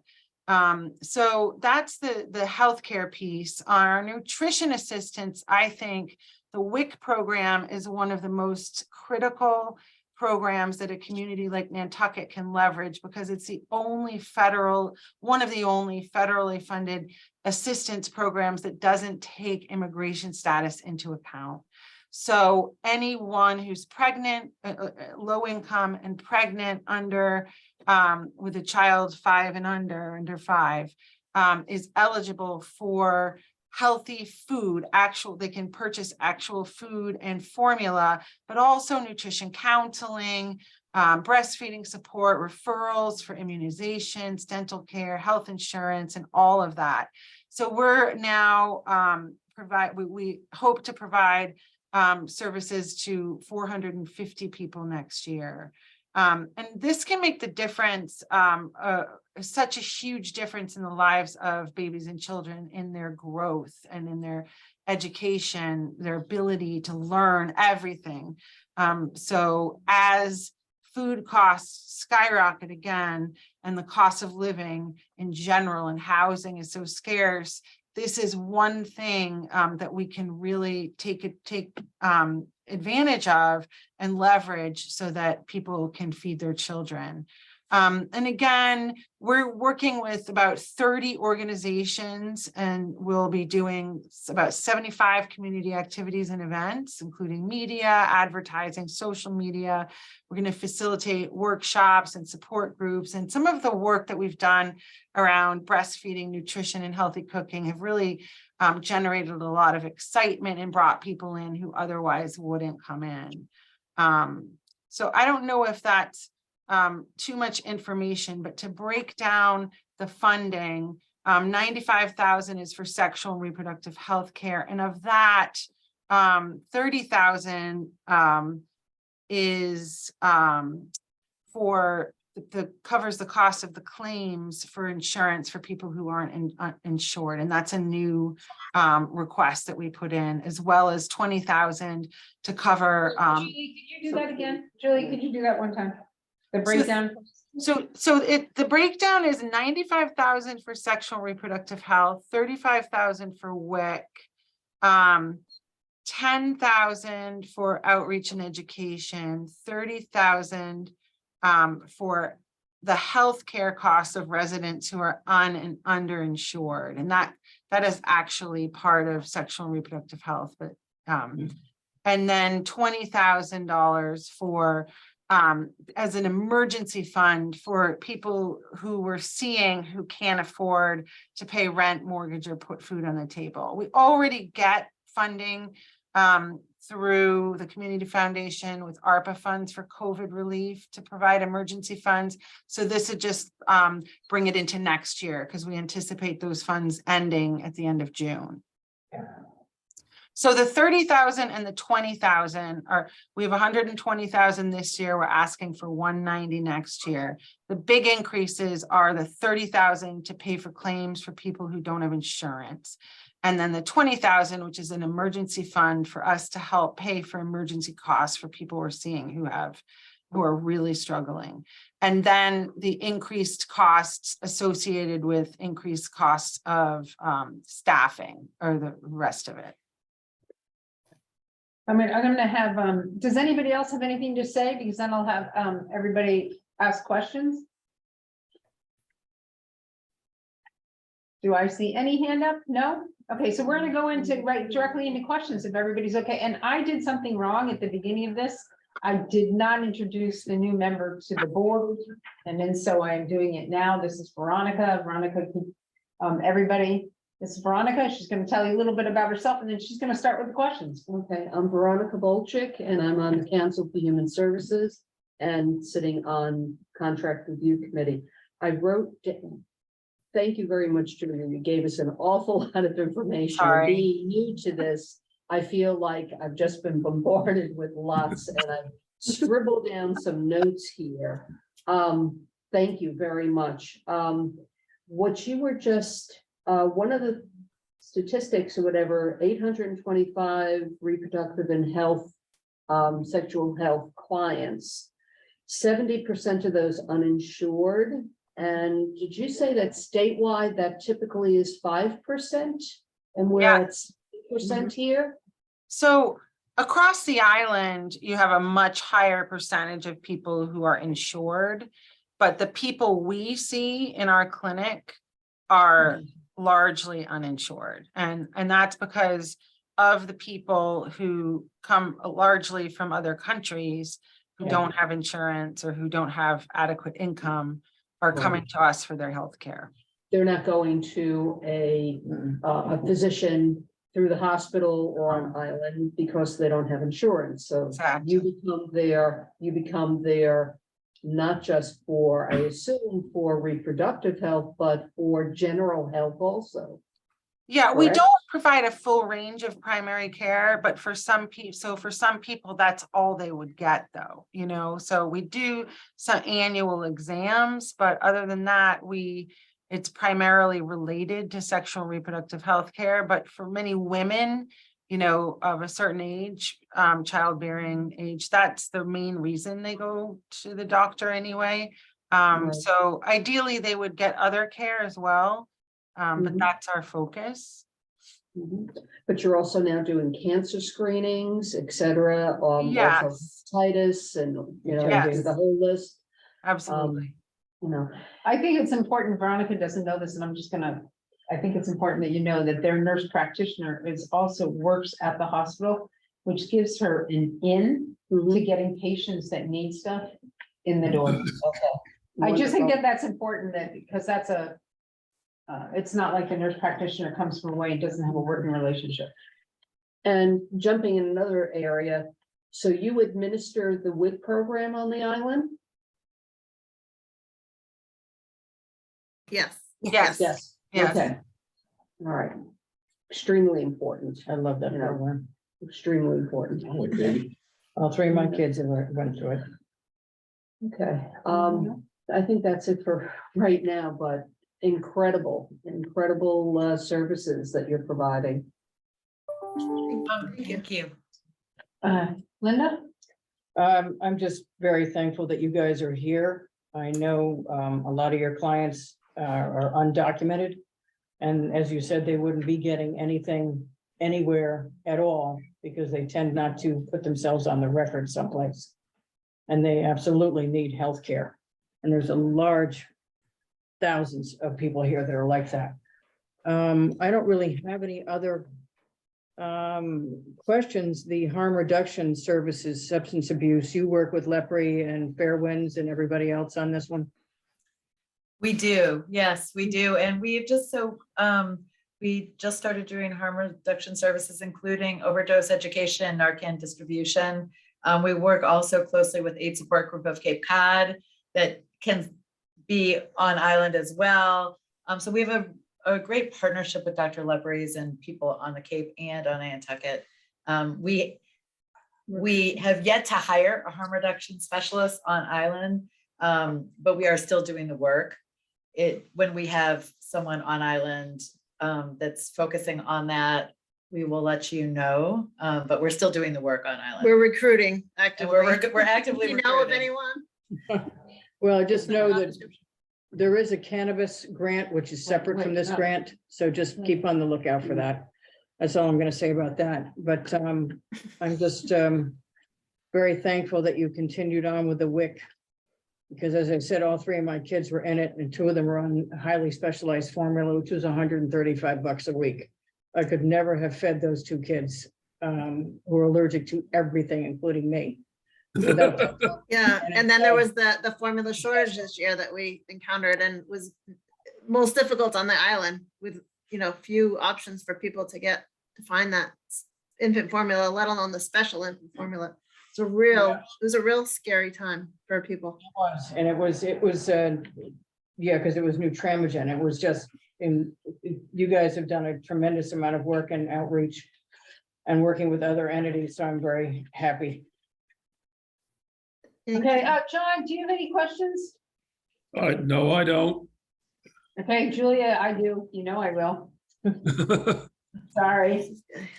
I think that's in your DNA, Dorothy. It's definitely a DNA. I have to ask these questions. A lot of it has to do with what I have to present to the town, so the questions have to be. You talked about your COVID-19 vaccine work. How many patients did you feel that you guys saw through that vaccine program? It's slowing down. I would say probably 1,000. I think last year alone, we saw 600 and that was started to wane down. We're gonna look it up right now. We're I gonna don't look know it up offhand. for you because we don't know offhand. We are also doing the Get Boosted on Island, so on Nantucket, so we're able to offer the $75 gift cards for clients, for anyone who comes in to get vaccinated, which is awesome, through Department of Public Health. And so we've been doing more clinics on Island. It was especially Get Boosted was a big focus before the holidays, to get people vaccinated before traveling, or when people were coming on Island and there may be more risk of COVID exposure. And that was really successful on Nantucket as well as off Island. And we continue to do that. We're now funded through March through the state to do that. So we're happy, and we're happy that Nancy, who many of you know, is able to do the vaccine clinics for us at our site. One question on that. Are you also doing flu vaccines? We are not doing flu vaccine as much as we would like to do that. And we've discussed doing that before. The state does not provide the vaccine. And so it's hard. Okay. Okay, I'm gonna ask a couple more. Your LGBTQ community, how is that going? You were running a program a while ago with the school, were you not? An educational program with the school? Is that still in existence? Yeah, I've not at the moment. I think when Sunny left, some of that has not yet been built back up. So we do have a really robust clientele from the LGBTQIA+ community, and some of our highest HIV prophylaxis numbers comes actually from the Nantucket site. Can you tell us those numbers? How many people on PrEP? 27 people on PrEP. HIV prevention medication. That's Wow. Which, you know, is close to some of our sites, higher than some of our sites off Island. Yeah. Wow. So that speaks the need. And we do hope to, there is no Sunny, but hope to find someone that can support us in that, you know, going out and doing the work. Karen comes as much as she can to do outreach and education, but we know that that's something that we need to have on Island. Okay. What is the cost per person served for you?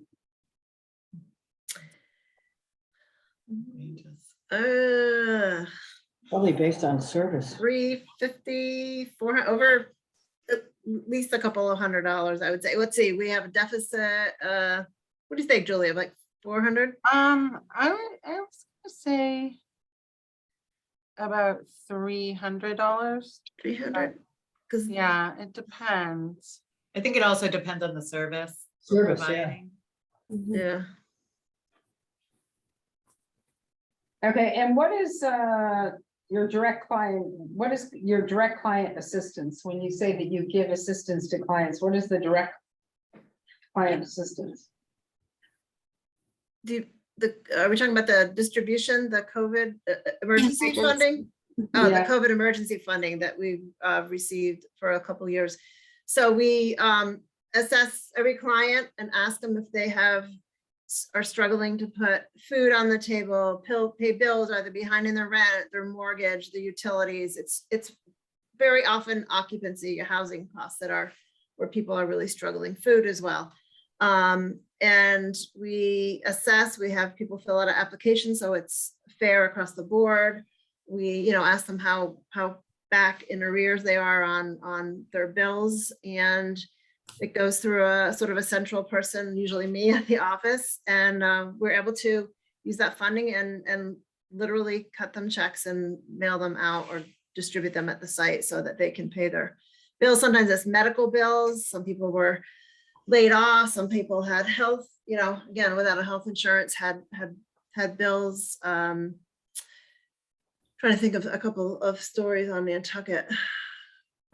One person lost their animals, couldn't afford their pets, had to give the pets up, and we helped them get their pets back. I mean, everything, you name it, food on the table, literally paying so they could have a house, So it's been amazing. We've had it in other communities because it comes from the Community Foundation funding. We've had it in our South Coast. We've had it on the Cape, and it's been and we've been able to distribute, I think, more than most, because we really do see people who are most at need. So Cape Cod Foundation people have reached out to us for a couple of years in a row.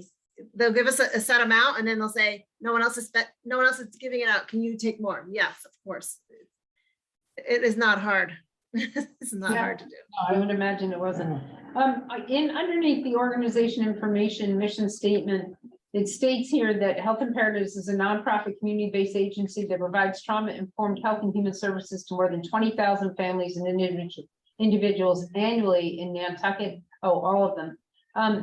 When you look at this, what is your population ratio? Do you know the population ratio, taking the communities that you actually work in versus ours? Julia, I know that's a tough question, isn't it?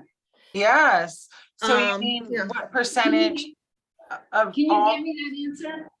Yeah, So so the if you take all, population, oh, sorry.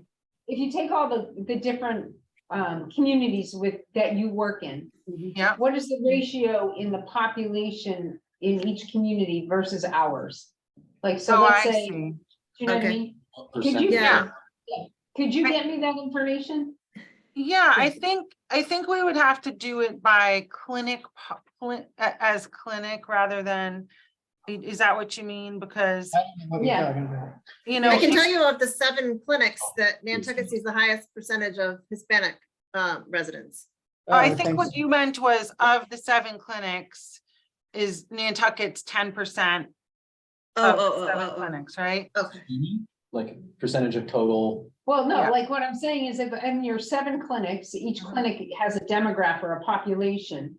And and you're servicing a certain amount of that population. How much of, our population ratio go to the other ones that you're seeing? Do you know what I mean? So in other words, if we're seeing 10,000. 1,000 people in Nantucket and the population is 10,000, we serve 10% of the Nantucket population and 5% of the Brockton population, like that. Basically that idea, yes. Okay. Okay. The only thing that might be challenging to do, that is challenging, is that we don't have the same mix of programs in every community. Right. So, for example, in Brockton, we don't have the WIC program, but we have a rape crisis center, a shelter, a number of other programs. Just the sexual reproduction? Oh, yeah, sexual Oh, yeah. reproductive health, If you sure. could do the sexual reproduction, that would be great. All right. 309,000. And when do you need that by? Before the town asked me to write a report. Is that like in a week? It's just gonna be coming in short. Next month, yeah. But if you could get me that, that would be, Yeah, we can do that Okay. easily, a couple days. Yeah. Okay, I would really appreciate that. And then No the other problem. question is, so now in the funding, it's, we fund rental assistance and we fund the food pantry. And so how are you gonna oversee this, the kind of funding that you're asking for in order to help families with mortgages, rent? Bills. Because that would be us crossing over in a category. We don't usually do a lot of crossover. And so how would you implement that? And what would your criteria be for the people requesting that funding? And I'm sorry, it looks like Bert Johnson is calling me. He's a Okay. board member, so I'm gonna sort of go on in case he's been trying to get us. Bert, you are on speakerphone. We are still meeting. Oh, I'm sorry, Dorothy. My computer, the battery died, even though I had it plugged in. You said Yeah. that same thing last week. Dropped me out of the meeting. Okay. Okay, we're still, want to hear the end of the conversation with Health Imperatives. You are on speakerphone right now. That's okay, 'cause my wife's getting ready to. Okay, we'll talk to you then later. Thanks, Bert. Make a meet on speaker. I just wanted to let him know that that he was the one calling in. So, I don't think. Dorothy, I hear what you're saying. This is Elizabeth. are you, I just want to clarify, are you concerned about like duplication that some people might get pots of money from different organizations or because we do ask, oh, go ahead. So some of what we do is we try not to fund the same things by different organizations. Oh, okay, gotcha. So what I'm wondering is what is your criteria for funding or giving monies in this 20,000 that you're asking us about? Do you know what I mean? Yeah, I mean, similar to what I was saying earlier was that we do an assessment of people's current basic needs, and if they're struggling, often it's because of COVID, where we ask about circumstances, were they laid off, do they have medical issues, these are true stories, not Nantucket necessarily, but young parents, single parents, or families whose one spouse left and they have a lot, of bills to pay. So we ask all like circumstances, we ask income, how many people are supported on their income. Again, where they're struggling, is it food, is it diapers, is it are they behind on their bills, mortgage, occupancy related, school, basic needs for kids, like kids going back to school that don't have, clothes that they need to wear. So, and then we pull all the applications in and we assess them, and based on their need, and again, family income, we take a lot of demographics, so we were able to report back on who we served, how many were single households, head of household, race, ethnicity, again, language, were they limited English, are they limited in English proficiency, what language they speak, and I'm trying to think of any other demographics. But we do ask them if they received any other funding, any other emergency service funding for anyone else, or, a lot of this was an impetus was when people were getting stimulus checks. A lot of us were getting them, but a lot of people weren't getting them because they weren't eligible for. So we also asked, did you receive other assistance? Because we really wanted to keep it for people who didn't get any other support. Okay, and then my other question would be, in your harm reduction program, how many people do you see that you're seeing it here on the island? Let's see. We did short-term, you can probably interpret this better. We did short-term health navigation with 46 people, 28 health insurance. Oh, so I'm sorry to interrupt. I just got our vaccine numbers. So we did 99 COVID vaccines. Which? Last year, calendar year, in Nantucket. Nice. Okay. Yep. In calendar 22. Calendar This is less 22. than 21. Sorry. So Short-term, would short-term health navigation be like 46? So that'd be the people who really were struggling, right? yes, So 46 people, we provided short-term health navigation services to, which could include multiple. It's but people at need who really are, we're working with them on harm reduction methods. Emily's better at this than I am.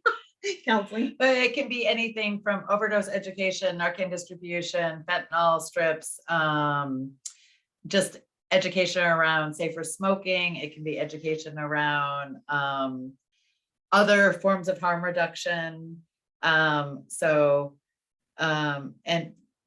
we, as you know, as I mentioned earlier, we know that there's more need there in the community. And so we're making it work and patching it together right now, but we know that we will be able to continue to see more individuals as we get an on-island presence. And in addition, we permanently. screened 28 people who may be eligible for health insurance. And so we referred them to the hospital who does the health insurance certification.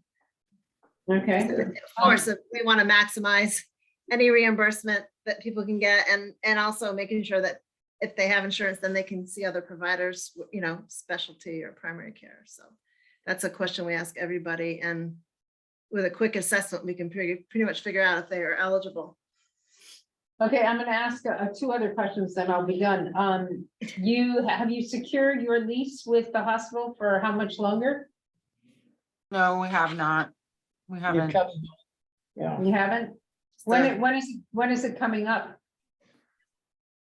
We don't really There We is don't have- no. really have isn't. one.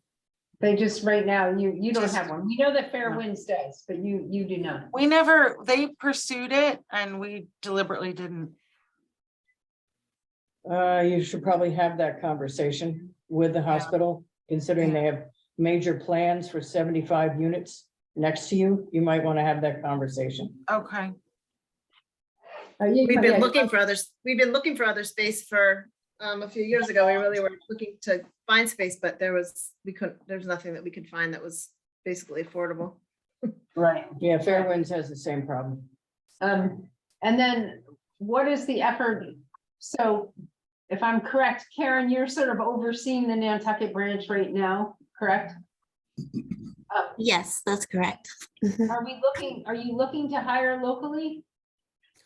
Oh, yes. And I mean, all of our staff right now, other than myself, are on island. They are locals. So as much as we can, we would like them to be islanders for community reasons, and then also for, the ease of the services, because years ago, we used to have providers that would just have to fly there to do clinics, and it's very disruptive during the winter and during storms and things like that. So we don't want to have to cancel clinics. So it's much more effective to have on island staff.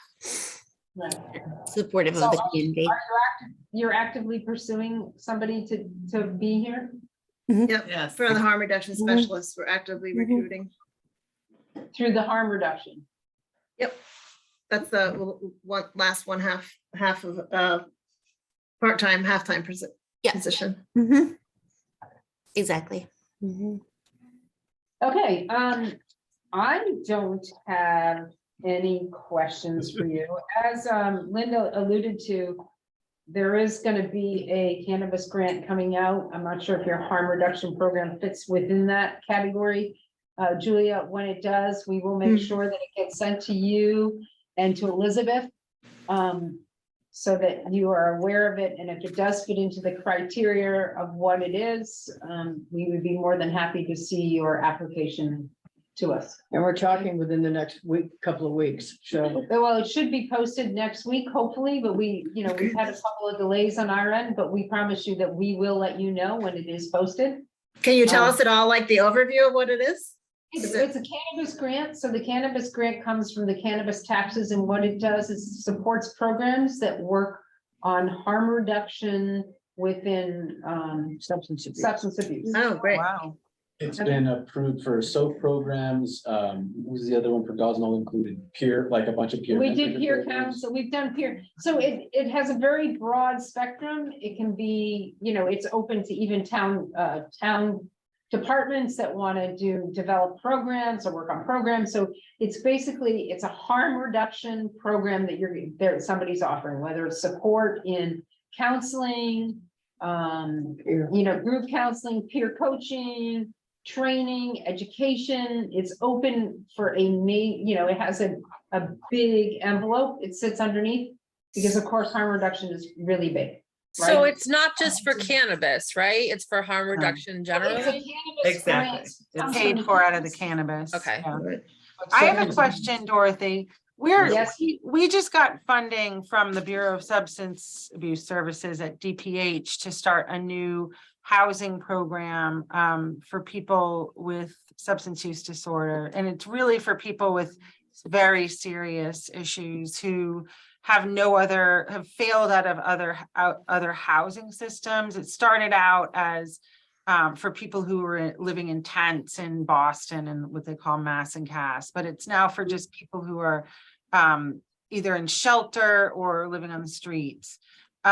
Wondering if there's a need for that kind of housing at all on Nantucket, and if we can figure out a way to look into that for you, first, even small scale.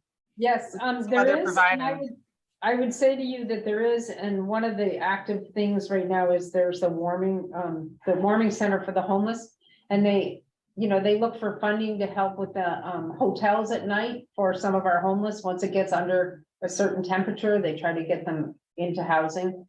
They've written to me present to an organization to see if we can get them cots for a night in a building when it gets cold, because it's hard, you know, it's availability there is a hotel or a motel that's offering rooms.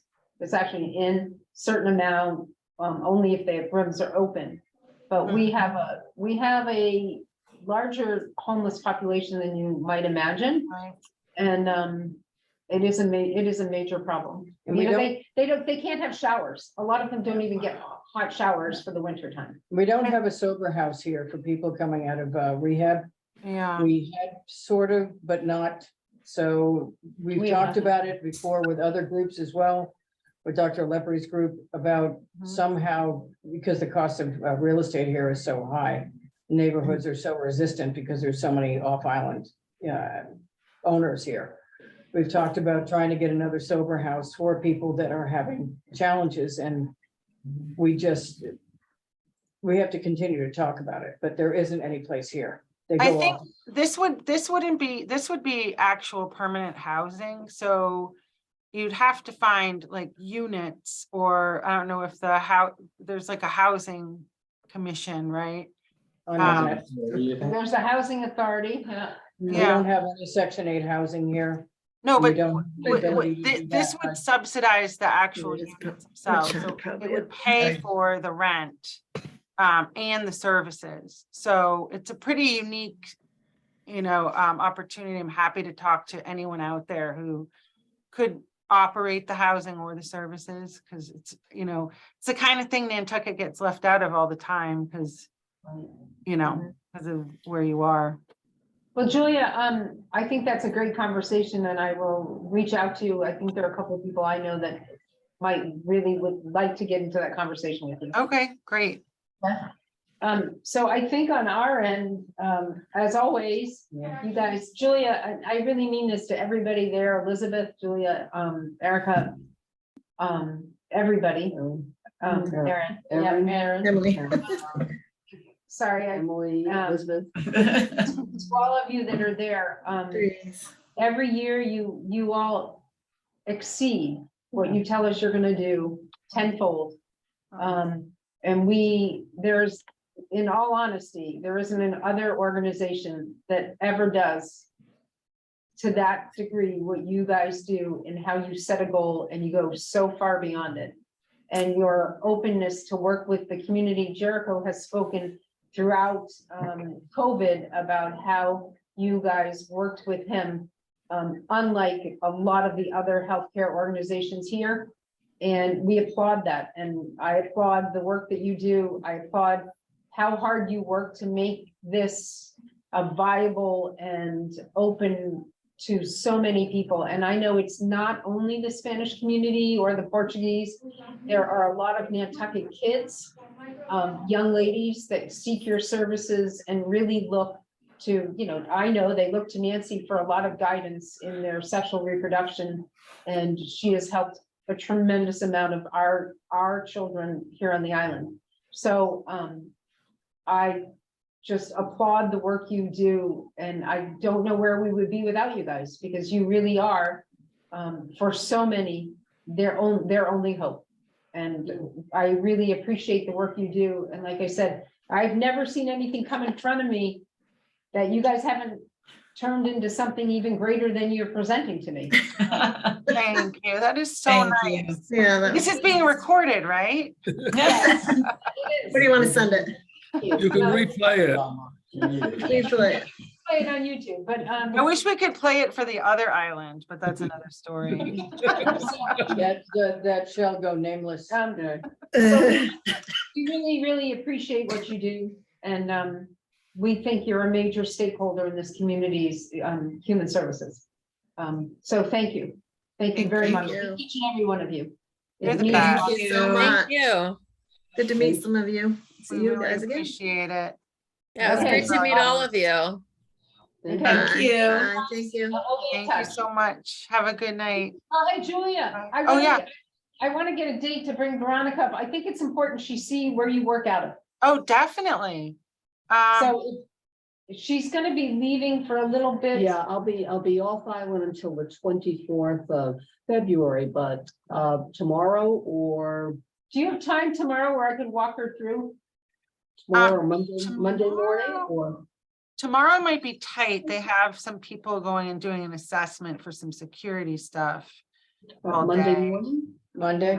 Monday might be good. Can I check, is Elizabeth and did Elizabeth and just got off? Can I I'm check? still on. Okay. Oh, okay.